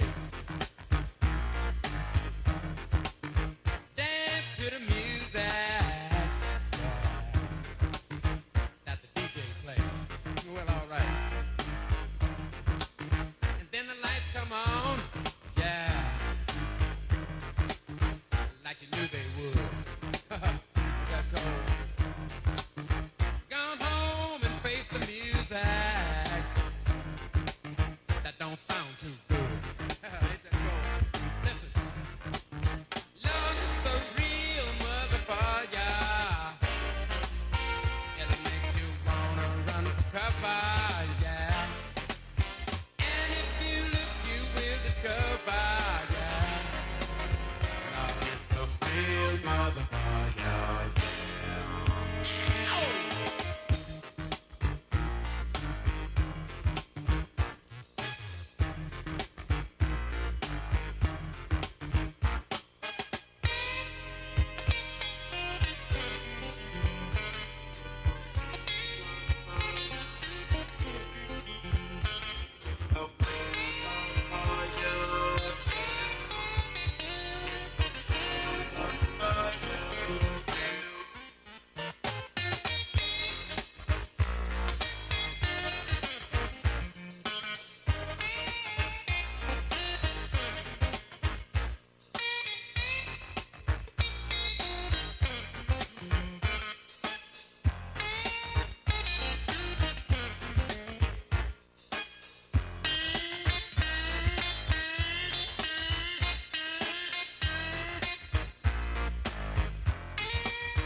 Lord, it's a real motherfucker, yeah. Make you wanna run for cover, yes it will. And if you look, you will discover, yeah. Lord, it's a real motherfucker. Say it's a real motherfucker. Oh, get out of here! Goodness. Too cold. Cold-blooded, I'm telling you the truth.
Plantains, by any other name, are still bananas. And now there's a new game in town led by an hombre named Matt. A poker-playing, cigar-smoking, barbecue-eating talker. They call him Magic in these parts. And he's made bananas a kind of art form. The kind of talking that makes people sit up and bark at the moon. Don't live his fate. Ordinary just got better. Outlaw Radio with Magic Matt Allen. He told.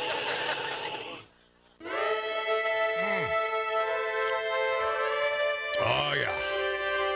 Oh, producer Tattoo Dave. Oh, he's pissed at yours truly, Magic Matt. Oh, the producer. Never get the producer pissed off at you. He's pissed. Got a ticket on the main. Minding my own business with a lovely Wonderhussy, the YouTube phenom who we love. She's out there in Death Valley. She's out there in the Valley of Death. And, I forgot to tell you, see, there's so much to talk to her about, man. But she's there. She's there at the only steakhouse in town, and town of population of, are there 60 people there? 65. You know, something like that. And so she's there on the last day or one of the last nights of the season because they close her down, they lock her down. It gets too damn hot, when we get into May. And so and I forgot to ask her what the hell she was eating. But why is Tattoo Dave pissed at me? Because I sort of cut him off when Tattoo Dave said, and there's also, when you come to the show again and you travel from the depths of the Death Valley Desert to Southern California, that he will take care of a tank of gas for her. I didn't hear him say it. I did not hear him say that. I did hear him say that, but because for some reason, Dave's timing is impeccable. It's always at the end of a segment when I'm trying to rush into the segment, because we have a hard break. And so Dave will then try to insert, and it's like, I love the fact that Tattoo Dave is totally into picking up a tank of gas for lovely Wonderhussy to come out here. So, Dave, I love your input on the show, but it's just into the last few seconds of the break. Can I ask you something? Yeah, Mart, my brother Mart. And don't take this badly or anything, but I've always wondered why because it seems like you do rush around to do stuff a lot, and you rush into that. Yes. Why do you wait to the last minute on things? Why do you prepare till you know your timing better, so we can go into the next segment without having to rush into it and go, okay, we got to go to the end, and we have to explain this. But I don't understand the rushing part. Because we only have X number of minutes per segment. Yeah. Right? And we're in the middle of a conversation. And so you then have to cut it short. Oh, okay. All right. I get regardless. That. No, I get that part of your... In order to hit... Right, because you're in the middle of a conversation, you don't know where it's not scripted out, so you don't know the exact time, so you have to cut in. I got it. Yes, that's why. Okay. Tattoo Dave, are you up on this? Are you? My mic's off. Oh, so he's being... Oh, yeah. Oh, God, Mr. Petulant. Oh, geez, I expect this from Dave, females. Will you turn my mic off, too, and Mark's? Yeah. No. Oh, yeah. No. So he just... The Tattoo Dave Show. Well, you're going to have a tough time. My mic's off. Listen, all I'm going to say is, when am I supposed to interrupt you? When you're in the heat of a conversation with her about the restaurant, because you're talking to her about the balls hanging low, and I should just barge in there and say, I got to take a gas for you, or when you're talking about making a drink for her and being cordial to her when she comes back, right. at that precise moment, that's when I feel like I add the tank of gas, because that's when the time is relevant. appropriate. Right.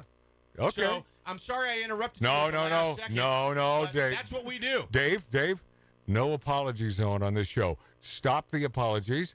I'm not saying you're wrong. Of course I'm not wrong. Because, none of us are willing to buy a tank of gas for Wonderhussy, but we got Tattoo Dave, our producer. Not cheap. Oh, my God, it's going to cost him $3,000. Yeah, but it's worth it for Wonderhussy to be here in this 1876 Virginia City, Nevada style bar. I'm hoping she comes soon, so it's the tank that the show paid for. I don't know what that means. I have a fueler in the back of my truck. Oh, okay. And I use it when we're working if we need fuel for the generators. I have one too. And so I have a full tank of fuel. I went back to work. Do you really want that out there? I don't care. You don't care? It's over, Johnny. Oh, man. Okay. He's talking about a television set that he works on. For work, obviously, but work has wrapped. So I ended up with some fuel. Oh, okay. All right.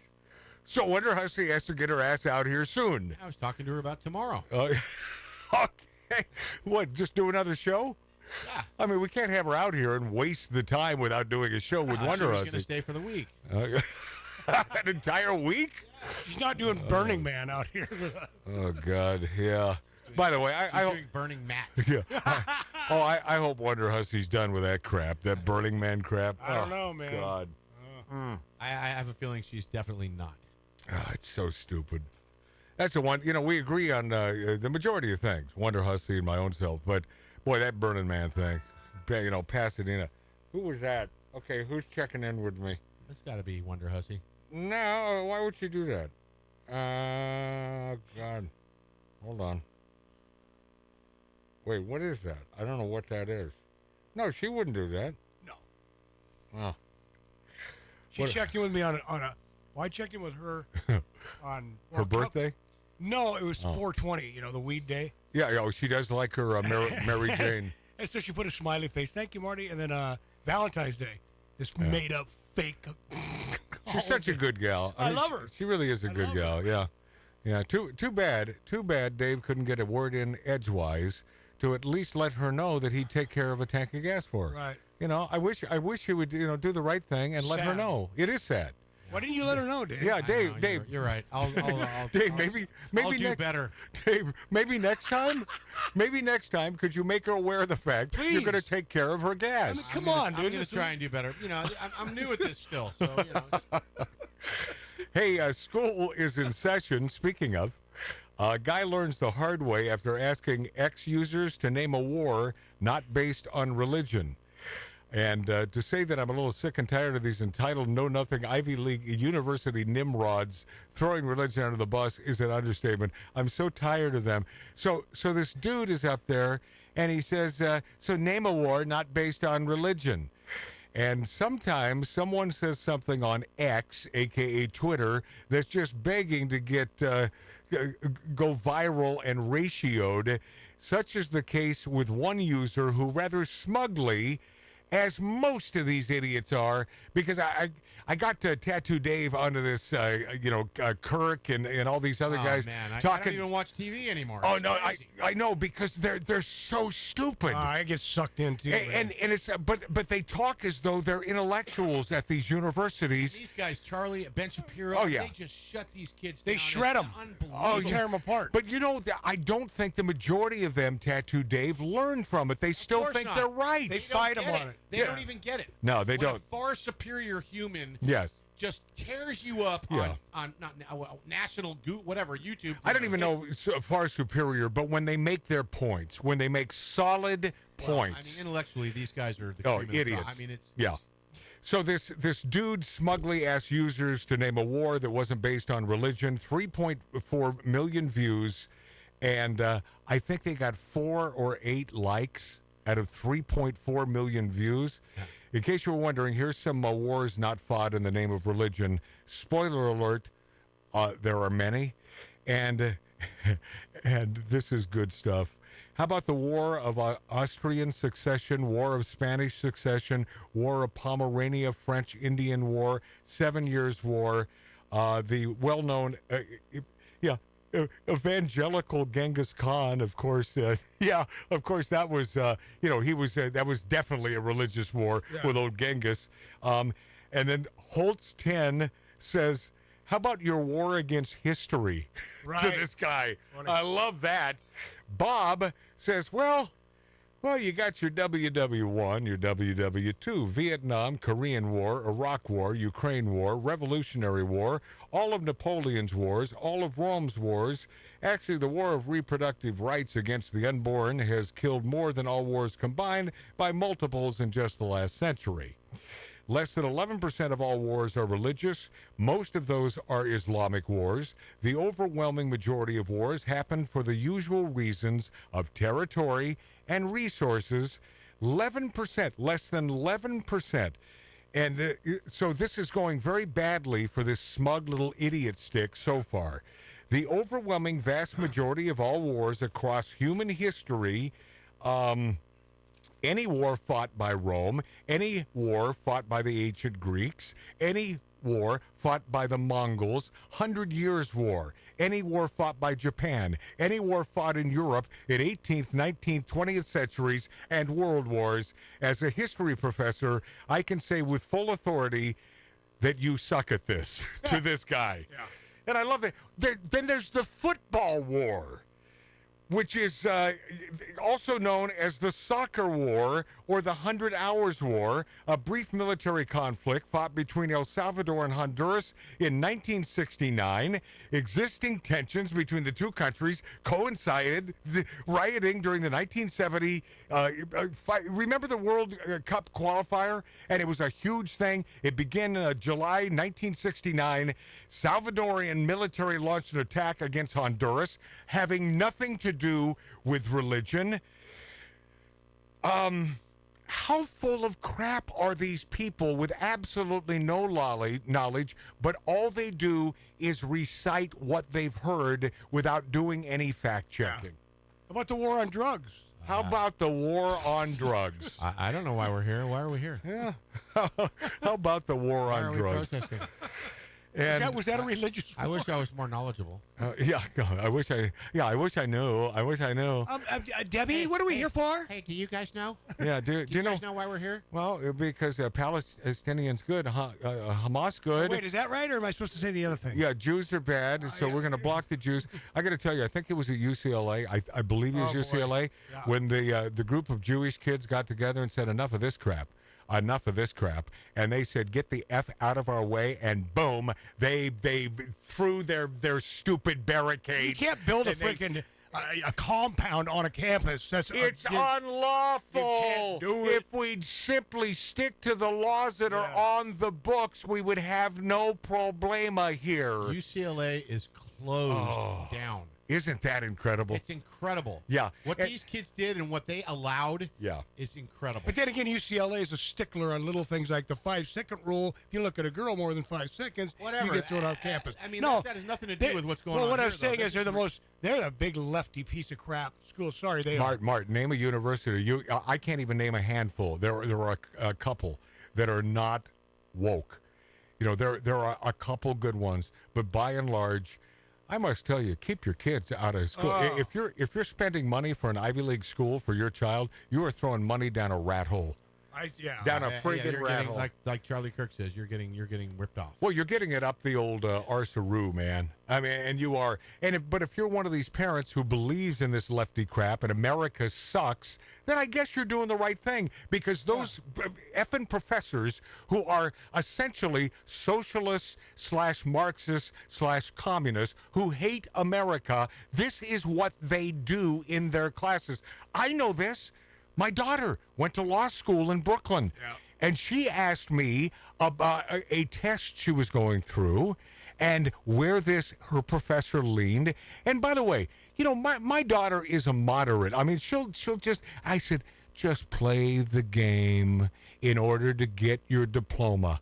Am I telling her the wrong thing to do here? No. You know, but I don't know if a Charlie Kirk would give her that. Of course, no, he said get the hell out. Yeah, but his child is still a baby. I mean, as far as I know, he's still a baby. My kid, you know, at that point in her 20s, and she does have her law degree now, but just get done with it. Why fight the small friggin' fights when it's the war you have to worry about? So, you know, and I have a tough time with that. You know, it's easy for me to tell her that, but if I were in that situation, I would probably tell this professor to go to hell. Yeah. I probably would, and I would probably leave, and I would not, and then I would not have my attorney credentials as I do today. Thank you very much. I appreciate it. Oh, these kids are paying for the woke education. Yeah, of course they are. Yes, and the indoctrination also of the the drag queen story hour crap. The younger kids. If you allow your child to sit in one of those things, you're the problem. Mark, what about and Tattoo Dave and Mark C.G. Boyer if he's not sleeping? What about the chick? And was it UCLA? It doesn't matter the university, but she's complaining when, of course, they barricaded themselves in. She's complaining that they can't get food and water. They're pooping in buckets. They are asking those in charge on the outside to bring them food. Yeah. To the place that they barricaded, and if you're not bringing us food, you're not being civil. Well, isn't it up to you to be there or not be there in the first place? Yeah, they acted like they got put in prison. This is the mindset of these idiot sticks in universities. This whole, it's all about acceptance. It's just not right. We're living in an alternative universe, my friends. All right, when we return, how full of S is your basic female? I'll break it down for you next on Magic Matt's Outlaw Radio. Move right out of here, baby. Go pack your bags. Just who do you think you are? Stop acting like some kind of star. Just who do you think you are? Take it like a man, baby, if that's what you are. 'Cause I'm moving on up. You're moving on out. Moving on up. Nothing can stop me. Moving on up. You're moving on out. Time to break free. Nothing can stop me.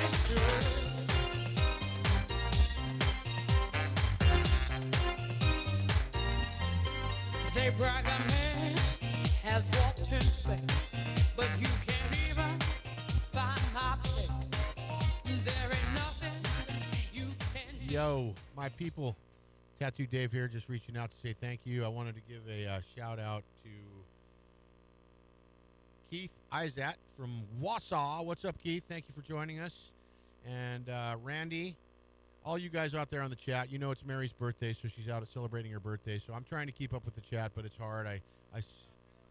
So I sent them all a message, and we just want you to know we love you. Keep on keeping on. Keep subscribing. YouTube, Twitter, Rumble, and all the great terrestrial radio stations out there. We love you. Thank you. Thank you.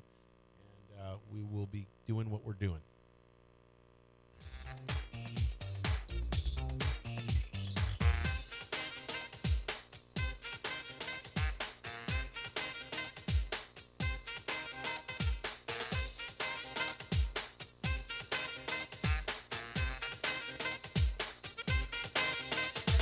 Moving on up, moving on up, moving on up.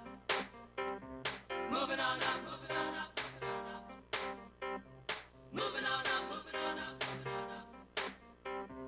Moving on up, moving on up. Moving on up, you're moving on out. Moving on up, nothing can stop me. Moving on up, you're moving on out. Time to break free. Nothing can stop me.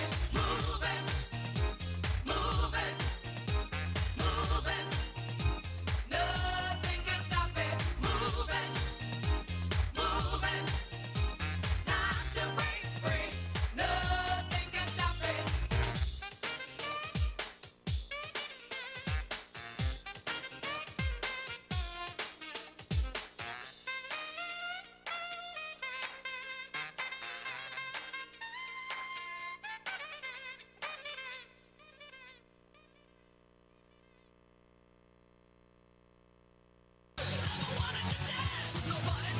This is Outlaw Radio.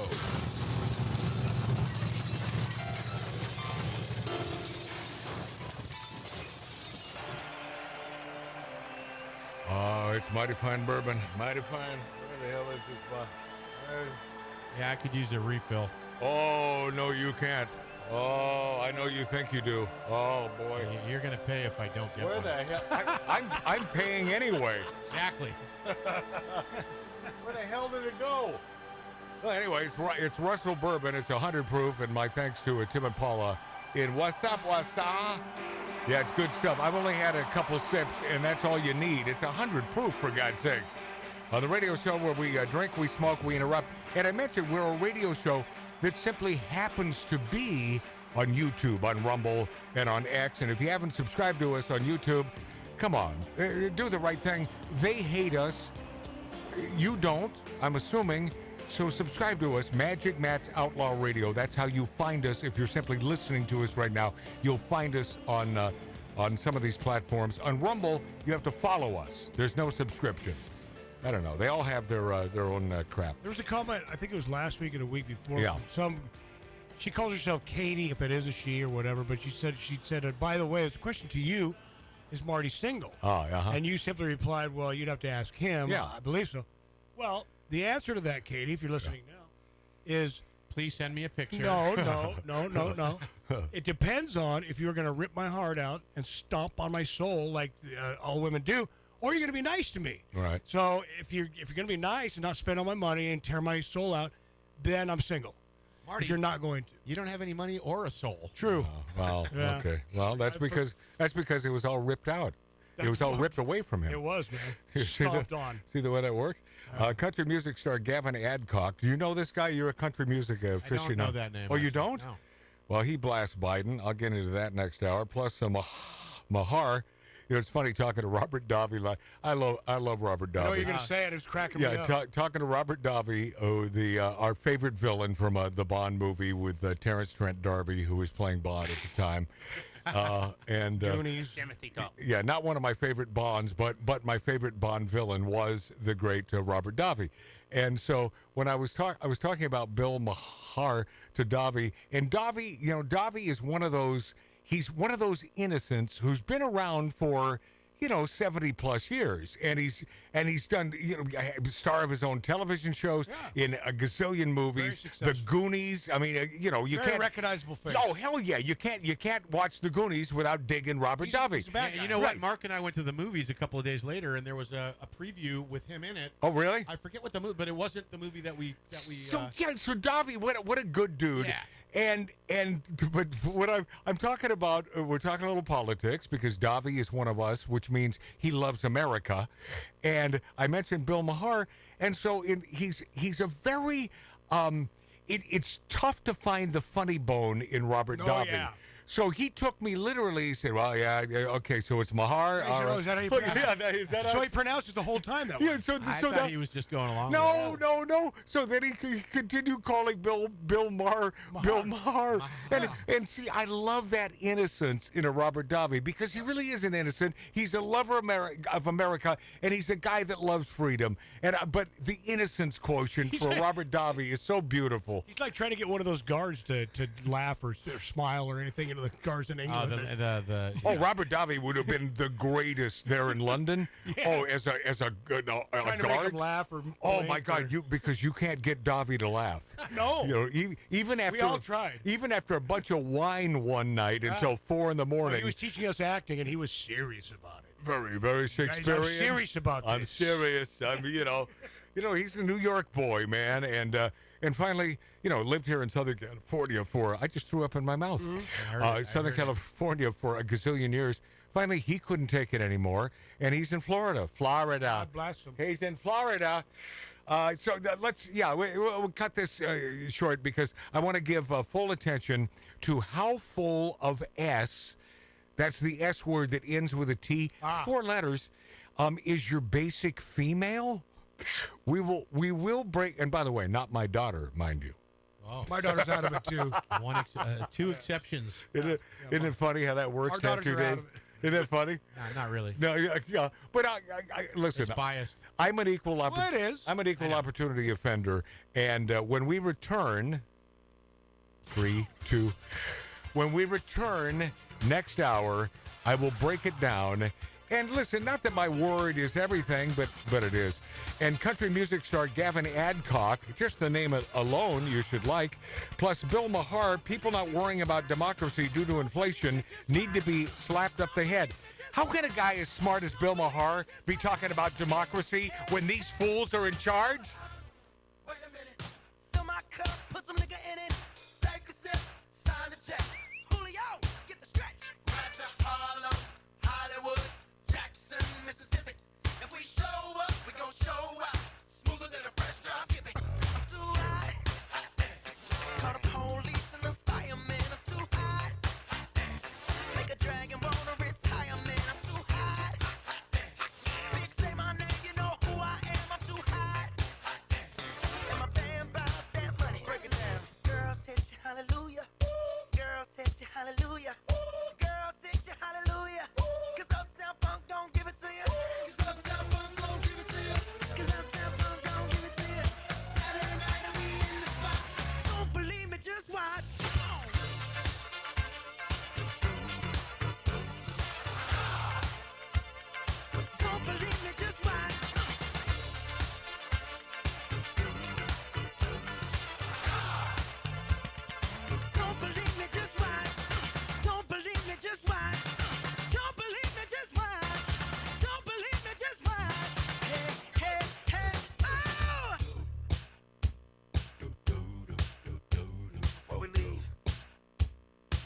you up.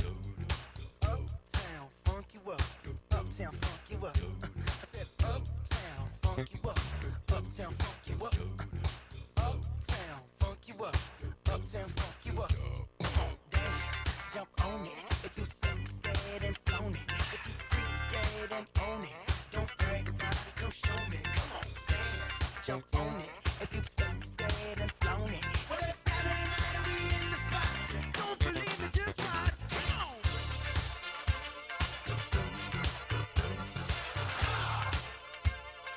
Don't believe me, just watch.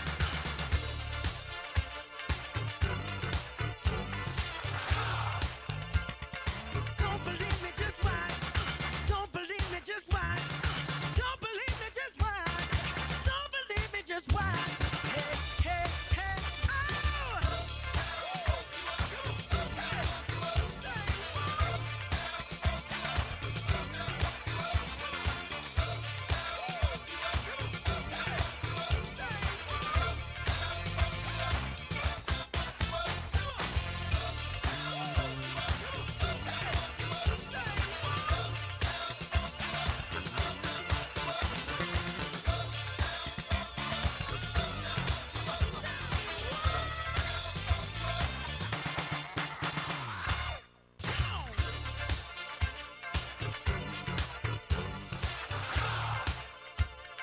Don't believe me, just watch.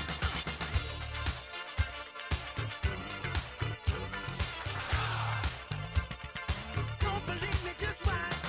Don't believe me, just watch. Don't believe me, just watch. Don't believe me, just watch.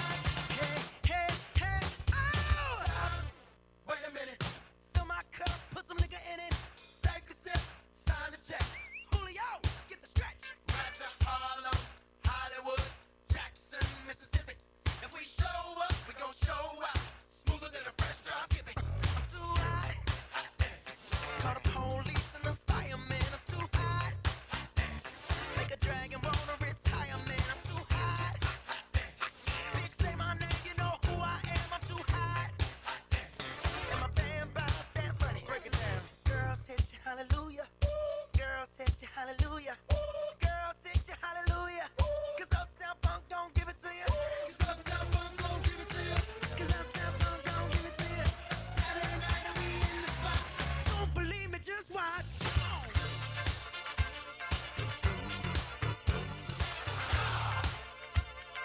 Don't believe me, just watch.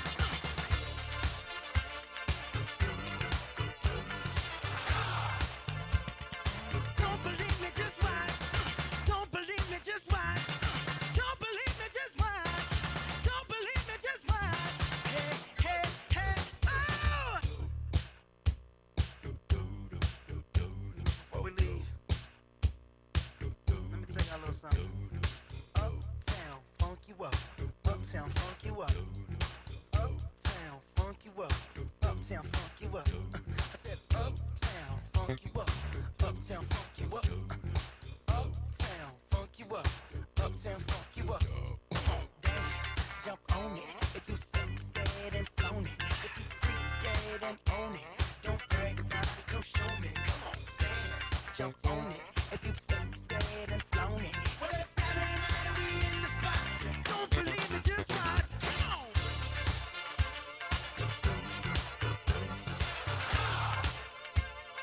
Don't believe me, just watch.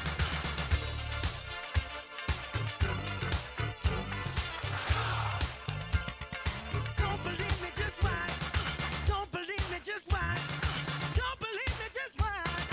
Don't believe me, just watch. Hey, hey, hey, oh!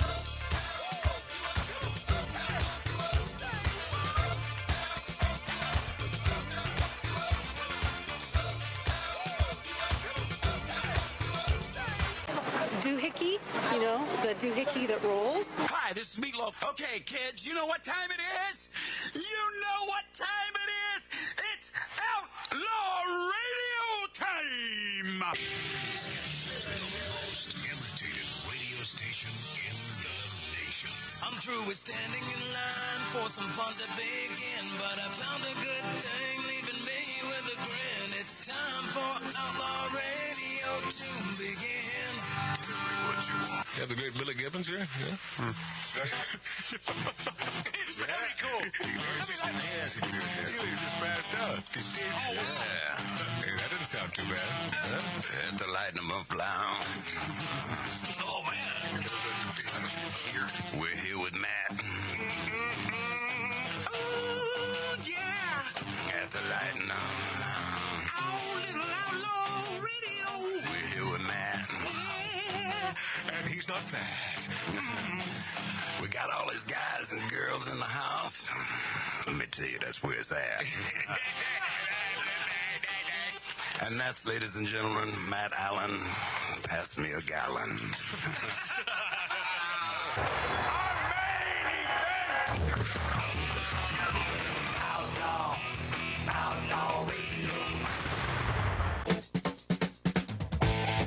Yeah, one of my favorite guys who is of some note, meaning that you know who he is, Robert Hayes, Captain Stryker from Airplane 1 and 2.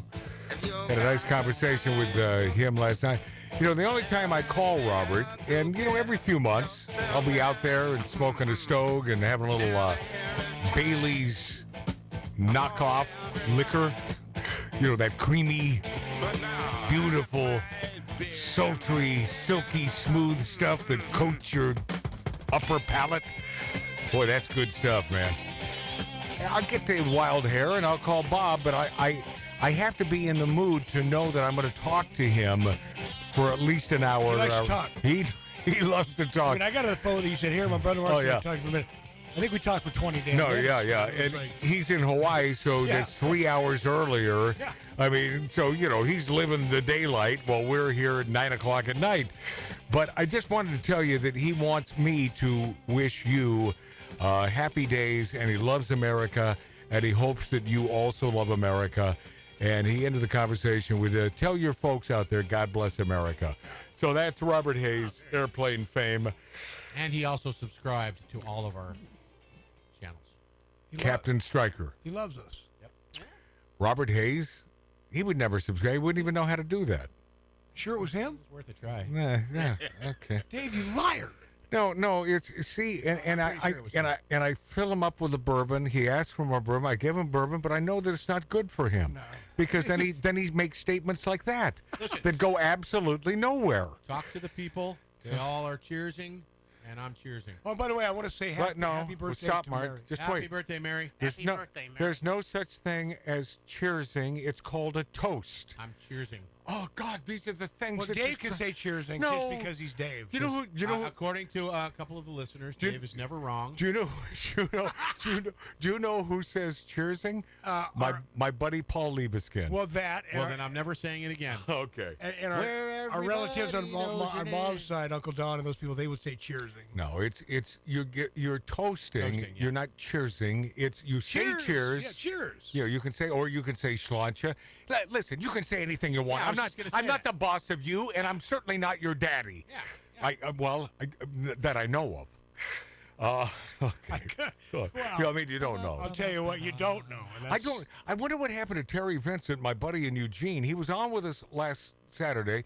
He was supposed to come on with us today to sort of distill down what created the big cigar boom in the late 80s. Because there was one thing, because I asked him that question a few days ago. I said, what the hell was it?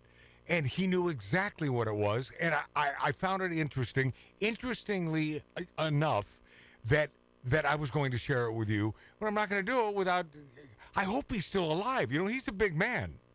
He's a big boy. And he didn't get back to me. And, you know, I could have put the old... put the curse on him. Yeah, the spell. outlaw curse. So anyway, but at some point we'll share that because a lot of you lovely folks who watch us on YouTube and Rumble and X and listen to us on the finest radio stations throughout the country, you enjoy a great stogie and certainly some great bourbon and a fine, most gorgeous martini made with gin. And I don't know who sent us which couple or who... but out of those packages, there was a specific pepperoni stick, but it was cranberries in it. Yeah, that's Tim. Oh my God, Tim and Paula. That is so good. Oh, so freaking yeah, good, that is so damn good. Yeah, and when it comes to meat and cheese and everything really good for your body, Wisconsin. I want to thank those guys so much. Yeah, for putting, they're just putting the kibosh on a few years extra of our life. Well, yeah. I know, I love it. And I do love it. Where was I going with this? Okay, so how full of S is your basic female? Oh, I know what I wanted to say.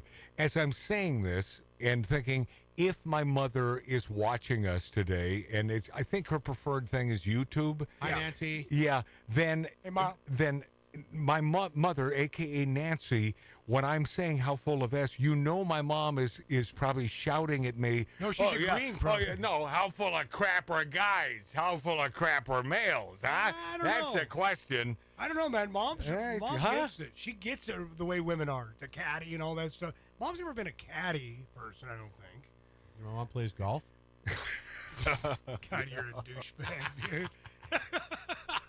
By the way, happy May 5th in advance to our Mexican brethren. Yeah. Happy Cinco de Mayo. Well, it's not. That's a, Yo soy Mágico Mateo, wishing you happy Cinco de Mayo from Outlaw El Radio. well, the guys I work with, a lot of the Latinos, they say, that's your holiday, man. You guys celebrate it more than we do. Yeah. Yeah. they're Why? like- Because why is that? Because they're drinking tequila every night? Well, yeah, I guess. Okay. And somebody got on my ass about tequila the other day, too. They go, you don't even know. If it's not 100% agave, don't touch it. No, it's true. Because you're going to get a hangover. Yeah. 100% agave, you won't even feel it the next day, and boy, you will get... However, not all 100% agave tequilas are equal, and that's true. Yeah, we... It depends on the plant. It depends on how it's grown, and it's one of those liquors where there really, truly is a huge difference. Unlike, say, vodka. Vodka is about how many times you filter it and distill it. Is it 10 times? Is it 5 times? Is it 4? Some have said, and some in the know have mentioned, that 4 is enough. It doesn't do anything past 4 times. Well, I just throw a bunch of cranberry in there anyways. I don't really taste it. Vodka is schmodka, unless Kettle One wants to come back to me and Corbin make Cash. me their ambassador. You got any more? Can I get this out? Corbin Cash. Okay. We have, by the way, Matt. If they want to make me their ambassador again, then of course Kettle One rules. Yes, Mart. Billy brought over the fixins to make margaritas in to celebrate Cinco de Mayo a night early. I know. I just saw that out there. That's what reminded me of Cinco de Mayo. We chose bourbon. All right. Now, Mark, it's not even Mark. It's Tattoo Dave speaking of wheat toast. I don't even understand. I said we chose. You said wheat toast? Wheat toast. Wheat toast. Yeah. Wheat toast. Which, by the way, I like rye. Yeah, I like rye. I'm a rye guy. Are you missing a I'm child? I'm totally Oh, rye. no, that's a bottle of milk. I'll do sourdough. I'll do rye. Rye. Wheat is my least favorite. Me too. Yeah. I'm not a big wheat fan. Yeah. Wheat toast, Dave. Why would you say that? Why'd you say wheat I gotta toast? be honest. The combination of No, don't be lightly honest. toasted wheat toast with butter. There's Yeah. nothing better. Don't be honest. Rye is better. Nothing better. So, Rye. how full of S is your basic female? Well, this is not really going to break it down too much, but it'll answer the question somewhat. And of course, I'm not speaking of my daughter, who is a female, not full of S in any way, shape, or form, because she's my daughter. Hey, by the way, The jury's still out on that. no, the jury's not still Yeah, out. if it's his daughter? If you just let me finish the statement here. Hey, wheat toast, calm down. God, no. I thought the jury was applicable since she's in the 100 law field. 100, and nobody else really knows that except my family. Except you just announced it to everybody a couple of minutes ago. No, that was last hour. Yeah. Jeez. Your new moniker is not Tattoo Dave, it's wheat toast. Wheat toast. Calm down, wheat Yeah. toast. Yeah, wheat toast, down boy. Down boy. No, I know. Oh, God. The Tattoo That's Dave twice in one show. I understand my daughter being a female. I love her dearly. And short of killing someone, I will, it is unequivocal love. Yeah. But I do know that she's a female, and it's like I was talking to my brother one of the rare times off the show last night about my daughter and the fact that, she is to be wed in a little over a year, and Mart said, I hope the guy doesn't screw her over. And I, without a beat, because I mean this in my heart, I said, oh, No, she'll be the one to screw him over. I know that side of the family. I have an ex-wife who of course pushed her out of her loin-a-roos, and so I know that no, she'll have the upper hand in the relationship. They all do. Oh no, yeah, but my daughter especially. No, she's a smart gal and will certainly not be taken to the. No, I pity the poor fool. Yeah, well, hold on to your money. Keep your bank account separate. You're pretty much pitying the universe. We all have the upper hand. So, Matt, until we don't. So what is it? Why, most female. What's the question again? Oh, okay. Where are we at? Okay, so this is a gal and a guy, and I don't even know who the hell they are, but it's so cool and it so makes sense. So the dude is talking to this gal, and it's on one of these split screen things, and it's one of the myriad social friggin' medias, and I want you to, and it's very short, but you'll get the crux of this. Dig it. In a million years, teach my girls that they have to grow up to be reliant on a man, as you can well imagine. I would never teach my son that he should be attracted. But Tracy, you're the same one. You're the same one who bragged that she's so strong and so tough and doesn't need a man's money. Yet you're taking alimony. I have 3 children. Okay, Mark. You know what? So, but you don't need a man's money. All right, but that's it. Does that not say it all? Now listen to her squealing. That's enough to make you. I tell my daughters, I tell my sons the same thing. You don't need a man's money. And is this not simply black and white the way this man breaks it down? I mean, I don't see a gray area here. Play it one more time. Dig this. Go. In a million years, teach my girls that they have to grow up to be reliant on a man, as you can well imagine. I would never teach my son that he should be attracted. But Tracy, you're the same one. You're the same one who bragged that she's so strong and so tough and doesn't need a man's money. Yet you're taking alimony. Right. I have 3 children. Mark. You know what? So, but you don't need a man's money. All right, but that's it. She justifies it by saying, I have 3 children. Mark, you're sort of the most liberal in the room, but for her to justify it with that, I want to add that argument? Correct me if I'm wrong. Yeah. But is not child support separate from alimony? Child support, no, same thing. No, it's not. Okay. No, it's same thing. All right. Same thing. So then, if she doesn't need a man's Child money, support shut the is F up. child support is well, okay. No. It is clumped into the same. It is Well, because you cannot have children and still get Matt, alimony. can I just correct you? It is not the same thing. Yeah. It is alimony continues once the children reach 18. You don't even have to have kids. No, I understand that. I do understand that. And he's saying alimony or child support. Let's listen again. Yeah. Okay. Go. In a million years, teach my girls that they have to grow up to be reliant on a man, as you can well imagine. I would never teach my son that he should be attracted. But Tracy, you're the same one. You're the same one who bragged that she's so strong and so tough and doesn't need a man's money. Yet you're taking alimony. Right. Alimony. Right. 3 children. Right. Mark. You know what? So, but you don't need a man's All money. right, but that's it. Excellent. Shut up, Tracy. Does he have diarrhea of the mouth today? Is it just me, or does Tattoo Dave just a little diarrhea of the mouth? Just a little. I'm making up for the short time that I turned Are you my talking mic about off. wheat? Are you talking about wheat toast? Wheat toast. Just wheat Wow, toast. you keep calling me that, and things are going to change. Here's the. By the way, I hope things change. I'm looking forward to that. Oh, no, you're not. The bottom. And then it just sent us off again. Oh, I'm sorry. I'm not supposed to reply.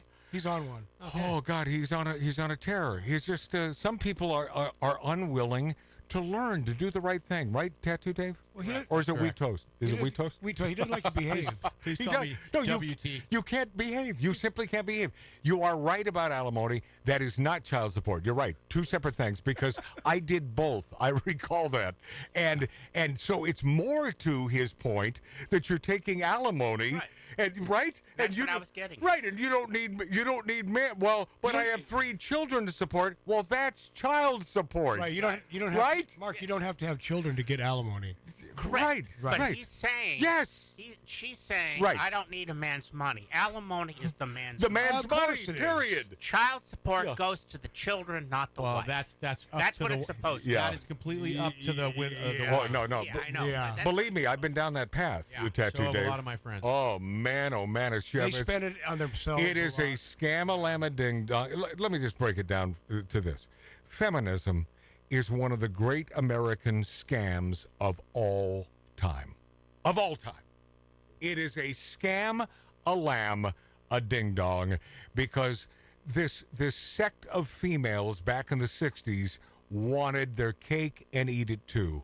And I think that they screwed over the vast majority of great mothers, great ladies, great females, great women out there who simply sort of love life. You know, the Beaver Cleaver, the Leave It to Beaver family. The dude, Ward would come home and at 5 o'clock, damn, she'd make a martini for him. And what did she have to do all day? Well, those kids weren't reckless. No. Right? No, they were Mart. What? If you want to talk about reckless, it's their damn neighbor. Oh yeah. Yeah. Eddie Haskell. It's Haskell. Oh, he was a. But her kids were pretty well behaved. So really, what did she have to do all day except dress nicely because you want to look good for your guy when he gets home? Did you hear what I just said? Oh man. Oh please allow there to please allow there to be one feminist listening and or watching us right now, because now you've blown up my picture. You're throwing not only darts but knives at my because you know what? It's your job as a female to look nice for your guy. Yeah. Yeah, and to have a hot meal. And by the way, not to get overly large, but you can be robust. Well, maybe that's where I went wrong. And you can be Rubenesque and still a gorgeous female. Yes, Mark C.G. Boyle. YYZ says Ward. I can't hear you off the mic. Ward was a little hard on the beaver. Okay. Anyway, too easy. Anyway, man, I do like the part of the women saying would burn the bra. Okay, I like no bras. I think if June Cleaver didn't wear a bra, that would be even better. No, it would not. It would not. It was not. It didn't. It certainly didn't. Totally inappropriate for that era. Yeah, it didn't suit the time. Yeah. It's too bad. Yeah, when America was America. Oh, Matt, are you talking about when all that racism happened? No, I'm glad that we're over that crap. And please remember that fact that that whole 60s, 50s racism crap. By the way, our black brethren did a gazillion times better in the 50s financially, than they do now. When old Roosevelt handed out all that friggin' money and took this impoverished class, keeping the black man down. Because that's what it did. Our black brethren kicked ass in the 50s. They started making more than white people, and God bless you. Anyone that puts their nose to the grindstone and puts the hammer down, God bless you. Yeah. I don't know if you saw it. Charlie Kirk and Candace Owens sat together at a campus, and she had that exact argument. Oh, really? Yeah, it was incredible. But it's true. Right. She was talking to a black girl. It's because we do our research, and it's true. They had it much better, and then all of a sudden, the single moms in the impoverished areas, let's take care of you. Now all of a sudden, government becomes daddy. When government becomes daddy, now the boys in the household become thugs. Yeah. They become thugs. Not all of them, just the majority. So it's the worst thing that ever happened to our black brethren was these giveaways of money and food. No, if you don't appreciate it, if you don't work for it. Yeah. Period. Very true.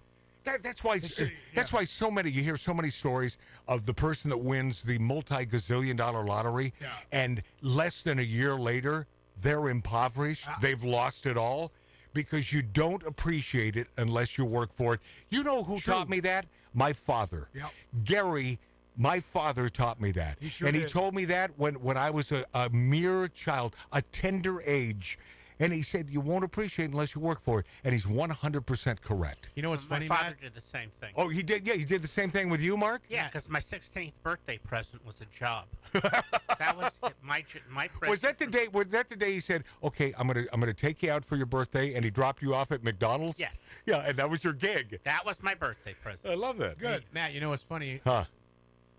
Tom Omer, I don't know if he's listening, but just literally texted me DEI equals didn't earn it.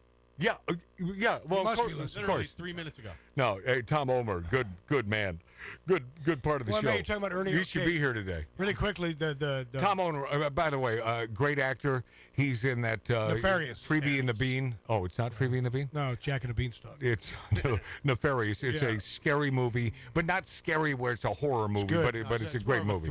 Teaches you a lot of stuff. Yeah, Tom Omer, one of our favorite people. Yeah. No, I was going to say during our our monster flu that we had a couple years ago. Yeah, yeah, the Stopped everything. And fake all flu. the money that Yeah. was just given to these people, the unemployment went up to they're making $1,800 a week. Oh, yeah. Everybody was given. Yeah. Now they sit home and don't do anything. Like, we don't have to do anything. It's very tough. It's very tough. I can't tell you how many people I've talked to that own businesses that They can't employees find someone to work. They did not want to come back to work No. because they were making more. They're at sitting on their home butts. going, screw this. Yeah. Ah. Yep, and do they appreciate it? Oh, they'll say they do as they're playing their friggin' games. I guess that's the thing now with all of the Oh, God. not even prepubescent, but it's those in their teens and their 20s and some 30s, Huge, right? huge And it's just okay. Oh, simply because I can't relate to that doesn't, in my opinion, make it bad. Could be a fun thing. It's never my cup of tea. I like Mario Brothers. I like the old school, that kind of stuff. Pac-Man. I like Atari. All right? Yeah. Pong. Yeah. Pong. That's my thing. Yeah. Yeah. Well, jeez. These games are so intense now. It's crazy. Yeah, and of course there's a lot of shooting and killing and First-person shooting. yeah, and so it almost desensitized the person who is playing that game to the point where They don't understand what death is. No, so they'll well, okay, that's what you do. Boom, boom, boom, clack, clack, clack. What do they say? What does Snoop Dogg say? There's a name for it in the rap songs. But Rack it's, and the slide. Right now, it's Money, money, rat-a-tat-tat. Oh, yeah, I think rat-a-tat-tat. Yeah. What's my mother? What's my name? All right. Tommy gun. Have you seen that new Snoop Dogg commercial? Oh, my God, did they make him mainstream? Whoever his management team is, they are the smartest people in show business to have turned that guy into a friggin', prison break, stinking Long Beach, California rap guy, Represent. a miscreant, to a mainstream. That, my friends, my hat's off. If I'm wearing a hat. Yeah. My hat off to you because you're brilliant marketers. Well, when they teamed him up with Martha Stewart, right. That was the smartest. Well, move. by the way, you have to give credit to what's the old dude? He's got to be 100 years old now. He wanted me to be a client, and of course, I usually do the wrong thing when it comes to my career, so I turned him down. But he was Howard Stern's manager forever. They did the same thing with Stern. Old foul mouth, potty mouth, a poo poo mouth Stern, and they turned him into mainstream. Those are two management teams who are pure brilliance. Yeah. And God bless you, man, for knowing how to mold a person and at least the perception of the audience. You change their perception. Right. I'm telling you. Smart. But it's not an easy thing to do. It's not. And you guys deserve all the credit, and I hope you're taking at least half their money like old Colonel Tom with Elvis. Well, yeah, man. What do you think about that wheat toast? What do you think about that wheat toast, a.k.a. Tattoo Dave? It's WT. Country music star Gavin Adcock blasts Biden. He says, but he says the words on stage, F you, but he says the F word. Joe Biden, you, and then he says the C-sucking mother effer. Gavin Adcock has made it abundantly clear he thinks President Joe Biden is a mother effer and a seed, sucker at the opening set for Kid Rock's Rock the Country tour. I guess he's the opening number. I guess I bring this up because I don't think we have to stoop to the left's level. And if you're going to make those statements, Gavin Adcock, then at least justify it with why you dislike him. If you don't mind me saying, I'm not a lockstep Simple guy. enough, man. I'll be this after back. I lie awake, I've gone to ground. I'm watching porn in my hotel dressing gown. And now I dream of you, but I still believe there's only enough for one in this lonely hotel suite. The journey's long.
reach your moon. And when I'm down, you breathe life over me. Even my world's apart, I'm just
Arbitron and search rated number 1. This is Outlaw Radio with Magic Matt, the man who is always right.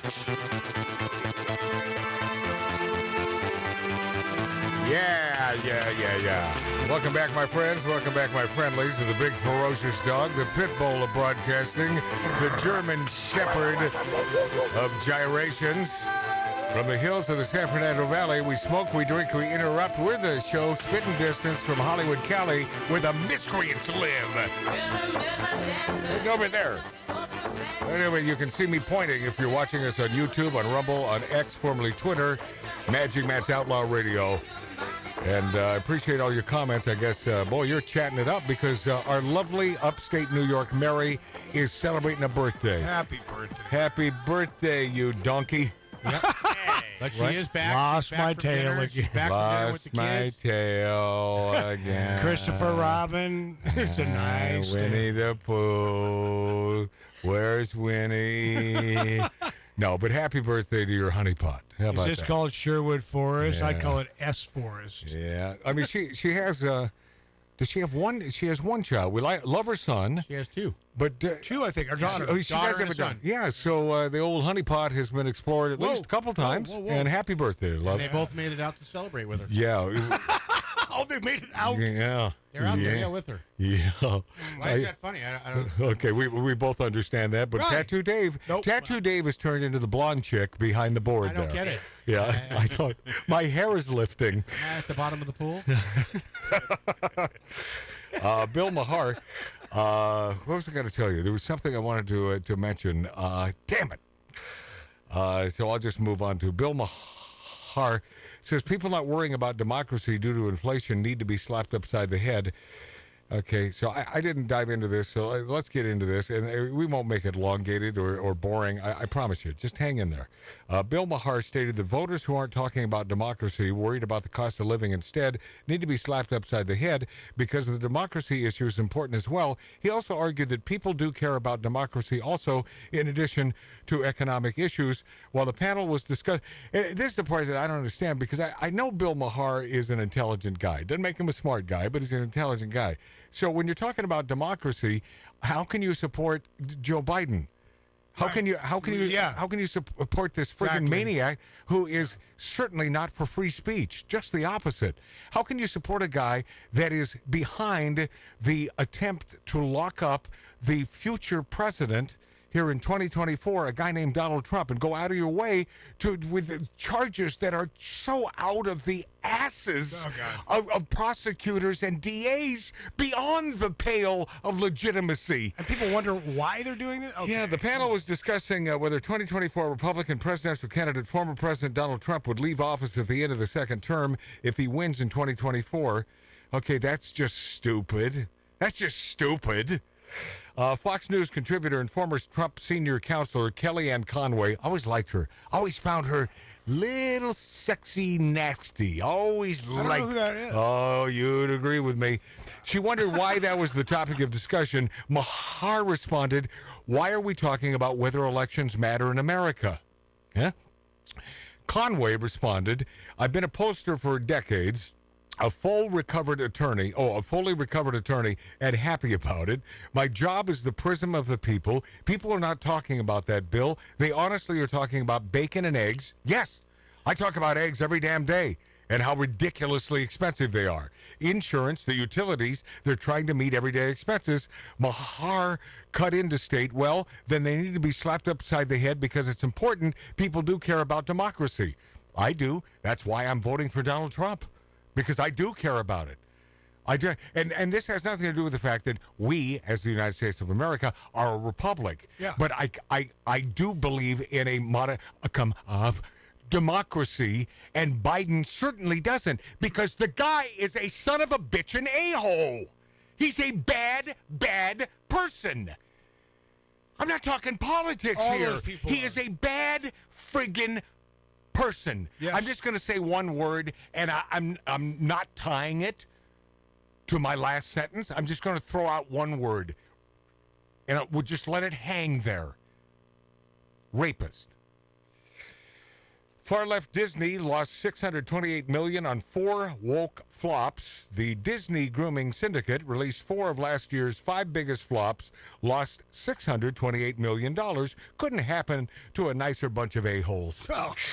The Disney sycophants over at the far left Deadline, you know that website, crunched the 2023 box office numbers, published the 5 most costly bombs from last year. Only The Flash, which came in second, wasn't a Disney production.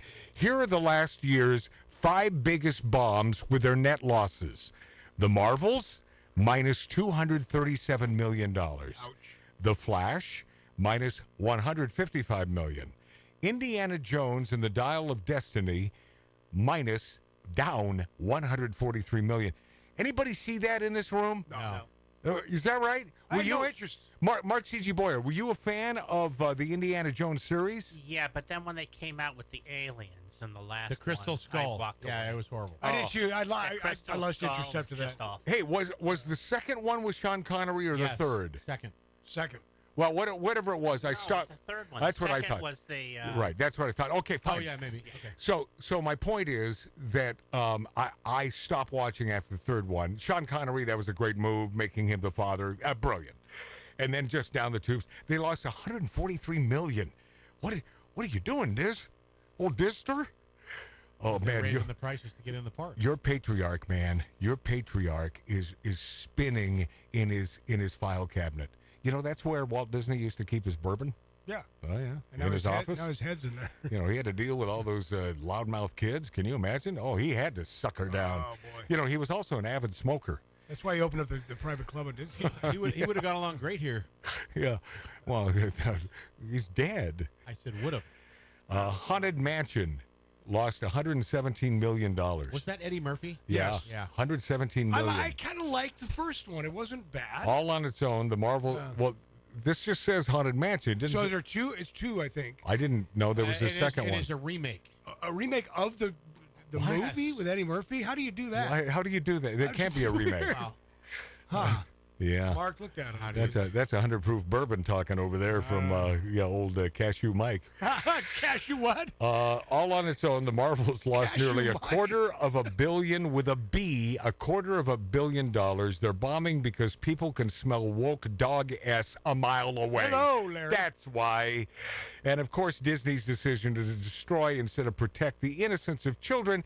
In just a few years, remember we used to watch The Wonderful World of Disney on Sunday nights. Love to look forward to it. Oh, it's so beautiful. It was such a fine thing. It was a great thing for the families. And then Disney went from a brand associated with innocence, fun, imagination, universal themes to a scumbag brand desperate to queer and groom our kids using drag queens, gay sex, transvestites, and transsexuals. Yeah. I wouldn't spend another dime on these a-holes, and I used to love Disneyland. Oh, I know you did. used to love the park in Anaheim. Big fan. I wouldn't spend a cent.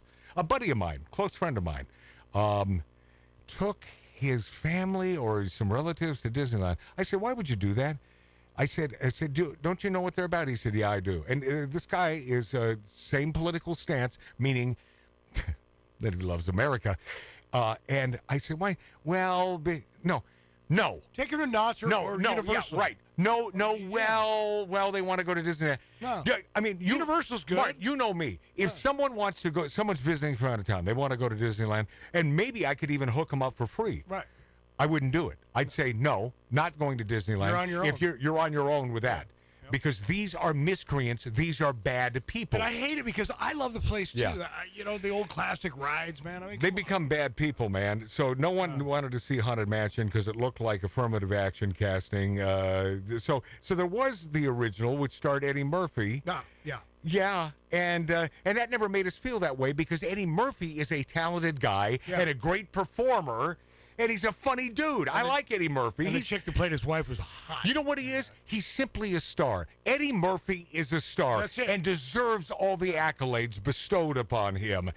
Yep. He's never and P.S. never been a black star. Never been a black No. star. He is simply a star. And he goes way back. Color of his skin, never an issue, man. It's a woke Hollywood, made everything about skin color. It's only woke Hollywood. It certainly ain't the folks on the right making the color of your skin a thing. It's only those on the left that makes this whole LGBTQ and this. And why are all these loudmouth chicks, why do they all have stupid colored hair?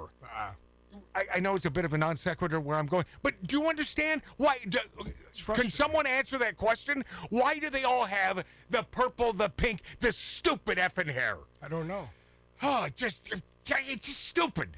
And by the way, yes, of course, you can dress any way you want. You can look That's the great thing about America. You can look as stupid and as garish and as dumb as a mud fence as you want. I used to be Halloween costumes. Yeah, right. We used to make fun of old ladies with blue hair. Right. You did. I didn't. I like the old ladies, Mark. And the With blue older, hair? the older I Mark's get, trying to date the him. older I get, the younger they get. I just think we're past it, and I don't think that us people with any sort of gray matter in our noggin are willing to watch propaganda anymore. And we're not. No decent parent leaves their children alone today with Disney. Hello. That's it. And Matt, like I said, you have Universal Sick. Studios if you're in town. You have Knott's Berry Farm. Yeah. Yeah, those two places. You got Universal Studios. I said Universal. He started with that, Mark. 3 times. Yeah. Mark, he started with that, Mark. What Mark C.G. Boyer does is he'll sleep in 2-second increments, so he'll miss that, and then. So my ex-brother-in-law took his family to Disneyland. The kids wanted to go. Yeah, It cost him $1,300. Okay, but your ex-brother-in-law, is he a woke lefty fool? No. Well, He's a Teamster. that doesn't make His him. family wanted to go, so he said, "Okay, Yeah. let's go." Okay. Whatever. He it's the wife. It's the pressure. Doesn't matter. My daughter was here last Doesn't matter. summer, and we went to Universal. Yeah. And this summer, she wants to do the same thing. She'll be here in a couple months. But see, Mart isn't doing this out of principle. Mart is doing this because it's Cheaper. a lot cheaper to take her to Universal. It's a lot less expensive. Mark, I'm joining your camp. And by the way, I looked it up. The Haunted Mansion is a remake. Yeah, I know. Son of a gun. Well, I just stated that. Jeff Daniels, who, by the way, is a great actor, but a loon said Midwesterners are done with Trump's lack of decency. Donald Trump, lack of decency. So the old hair sniffer. Yeah. The old liar. Sniff, sniff, I mean, yeah, sniff, sniff there. Everything out of his mouth is a lie, but Midwesterners are done with Trump's lack of... Jeff Daniels on MSNBC's Deadline, a show that, well, nobody watches. That's why I got to tell you about it. He said he believed Midwesterners were done with former President Donald Trump's lack of decency. Daniels said, I know this is costing him where I live in Michigan. Michigan. Ain't that where they make the cars? I think so. Isn't that where they're losing their asses, and they're going to lose their asses even more with the electric car Detroit Rock conundrum? City? I'm telling you, this electric car thing is going to take a turn. It's a joke. It's a joke, is what it is. David's got to take a turn. It's a joke. There's just a lack of decency that Donald Trump has kind of hitched his wagon to. He keeps telling us these things. You know, I mean, I look at the trial every day. I bet you do, Jeff. And he watches what happens in the trial. Then you watch him talk about it, and like it was an amazing day. The guy is a great salesman and a tremendous president, and he proved himself in the 4 years that he was our president. Jeff Daniels, you stupid schmuck. And he will again. Don't jinx us. Don't jinx us. It ain't going to be easy. Not with the pilfering and the lying and the cheating that goes down, man. Quit trying to tell us like you're a bad salesman on my front porch selling me a vacuum cleaner, that the greatest vacuum cleaner in your life. You've never seen anything like it. That's what bad salesmen do. That's Jeff Daniels. Okay, you're a good actor, but a total stupid a-hole. You really are. And speaking of stupid a-holes, but everyone knows it. The guy is a monster. The quote from Robert De Niro says, Trump's rise is like Hitler's. You know, he's not half wrong here. Let me just break this down. Okay, I would never parallel Donald Trump with Hitler. That would be stupid, and it would be idiocy. But his rise, it appears that Americans are finally sick of the lying and the BS. And the $12 for a dozen eggs, and the $6 for a friggin' carton of milk, and gasoline for $7 and $8 here in California, a gallon. They're tired of it, and so De Niro said that MSNBC's The 11th Hour. Boy, they have some stupid names of shows over there. Are they all somehow equivalent to times? So I'm assuming they have the 11th hour, the 12th hour, and then they go military time, right? Yeah. That former President Donald Trump's rise was like that of Adolf Hitler in 1930s Germany. De Niro said he's sick. This is De Niro calling him sick. Genuinely a sick person that somehow has not been allowed into our system. I'm not calling him names. He just can't be anywhere near the office of the presidency. He's not calling... Didn't he just say he was a sick person? Yeah. And he's and the guy's a monster? Yeah. And he's like Hitler? Yeah. All right. I said no big stuff, all right, man? How many times I got to say it? Okay, well, the one thing that is not big, Robert De Niro, is your brain. Outlaw Radio sucks. Yeah, we got a lot to get to next on Magic Matt's Outlaw Radio.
return to Outlaw Radio's Demons of Decadence.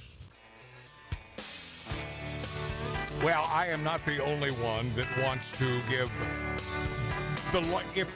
if there were a box of large kudos to the right of me, I would grab that box, the biggest box of kudos I could find. I'd rip that open, and I would display those kudos for you, Tim and Paula, because this bourbon right here that our producer, Tattoo Dave, aka Wheat Toast, he is in possession of that bottle over there, which I'm thinking. Oh, he is? He's got it back there? Oh, he's had it over there for about an hour. Oh, boy. Oh, yeah. Yeah, hence. Right, Tattoo Dave? Explains a lot. Hence? Is his mic not working? I really no, it's working just fine. Oh, okay. I will not respond to wheat toast or whatever. No, it's wheat toast. Let's get it straight. I will not respond. I'll call you WT then. Okay. A lot to get to here in this segment. Madison Comedy Club hands Hitler Youth win by canceling Michael Rappaport. So dig this: the man who the actor who is now sort of on Trump's side and off the Biden bandwagon. A comedy club located in the far left city of Madison, Wisconsin. And by the way, Madison, big old college town, big old lefty woke town, and it is towns like this in great states that screw up the state when it comes to the voting. Handed the local Hitler Youth a win with its cowardly decision to cancel an appearance from actor and comedian. I didn't know Michael Rappaport was a comedian. Sorry, Mac, I am. I don't believe it. Rappaport, left-leaning Jew who has defied his Democrat Party by vigorously defending Israel's right to exist in its war with Hamas. Beautiful Girls, a masterpiece actor, was set to appear at Comedy on State on Thursday, just a couple days ago. Instead, ticket holders received an email announcing the cancellation, and the local bullies in the pro-Hamas Hitler Youth won a huge victory. The email read in part, "Dear patron of Comedy on State, I hope this message finds you well. We are reaching out to inform you of a significant update regarding our upcoming Thursday show featuring Michael Rappaport in light of the current environment downtown marked by escalating protest and a contentious nature of the dialogue surrounding current affairs.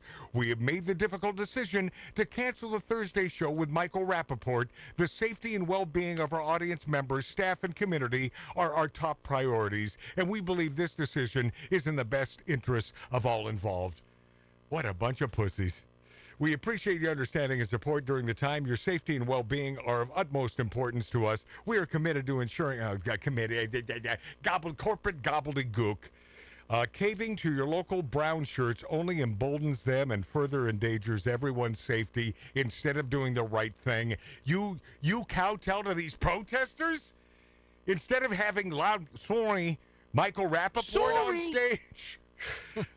And so in the United States of America, a Jew lost a booking because he was Jewish. That's what happened. That's what happened.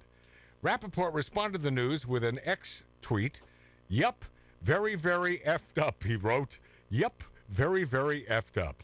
America was founded on this principle. The primary job of the government is to safeguard the God-given rights of its citizens, especially the freedom of speech. This means that if Comedy on State and the Madison Police were anything close to American or decent, the government, in the form of however many police officers were necessary, would have ensured Rappaport was allowed to appear without putting himself or anyone else in danger. But that didn't happen. And you a-holes in Madison who support this type of behavior, shame on you.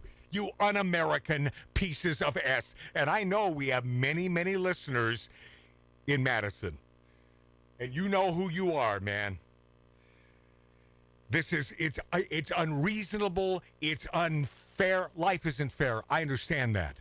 But I think it's fair to be a patriot and to be an American and to uphold your freedom, your freedoms, and even a Seinfeld who is not far from being a Republican has thrown you idiot woke lefty dip asses under the bus for screwing up comedy. Yeah. because it should be on stage, no holds barred, Yep. period.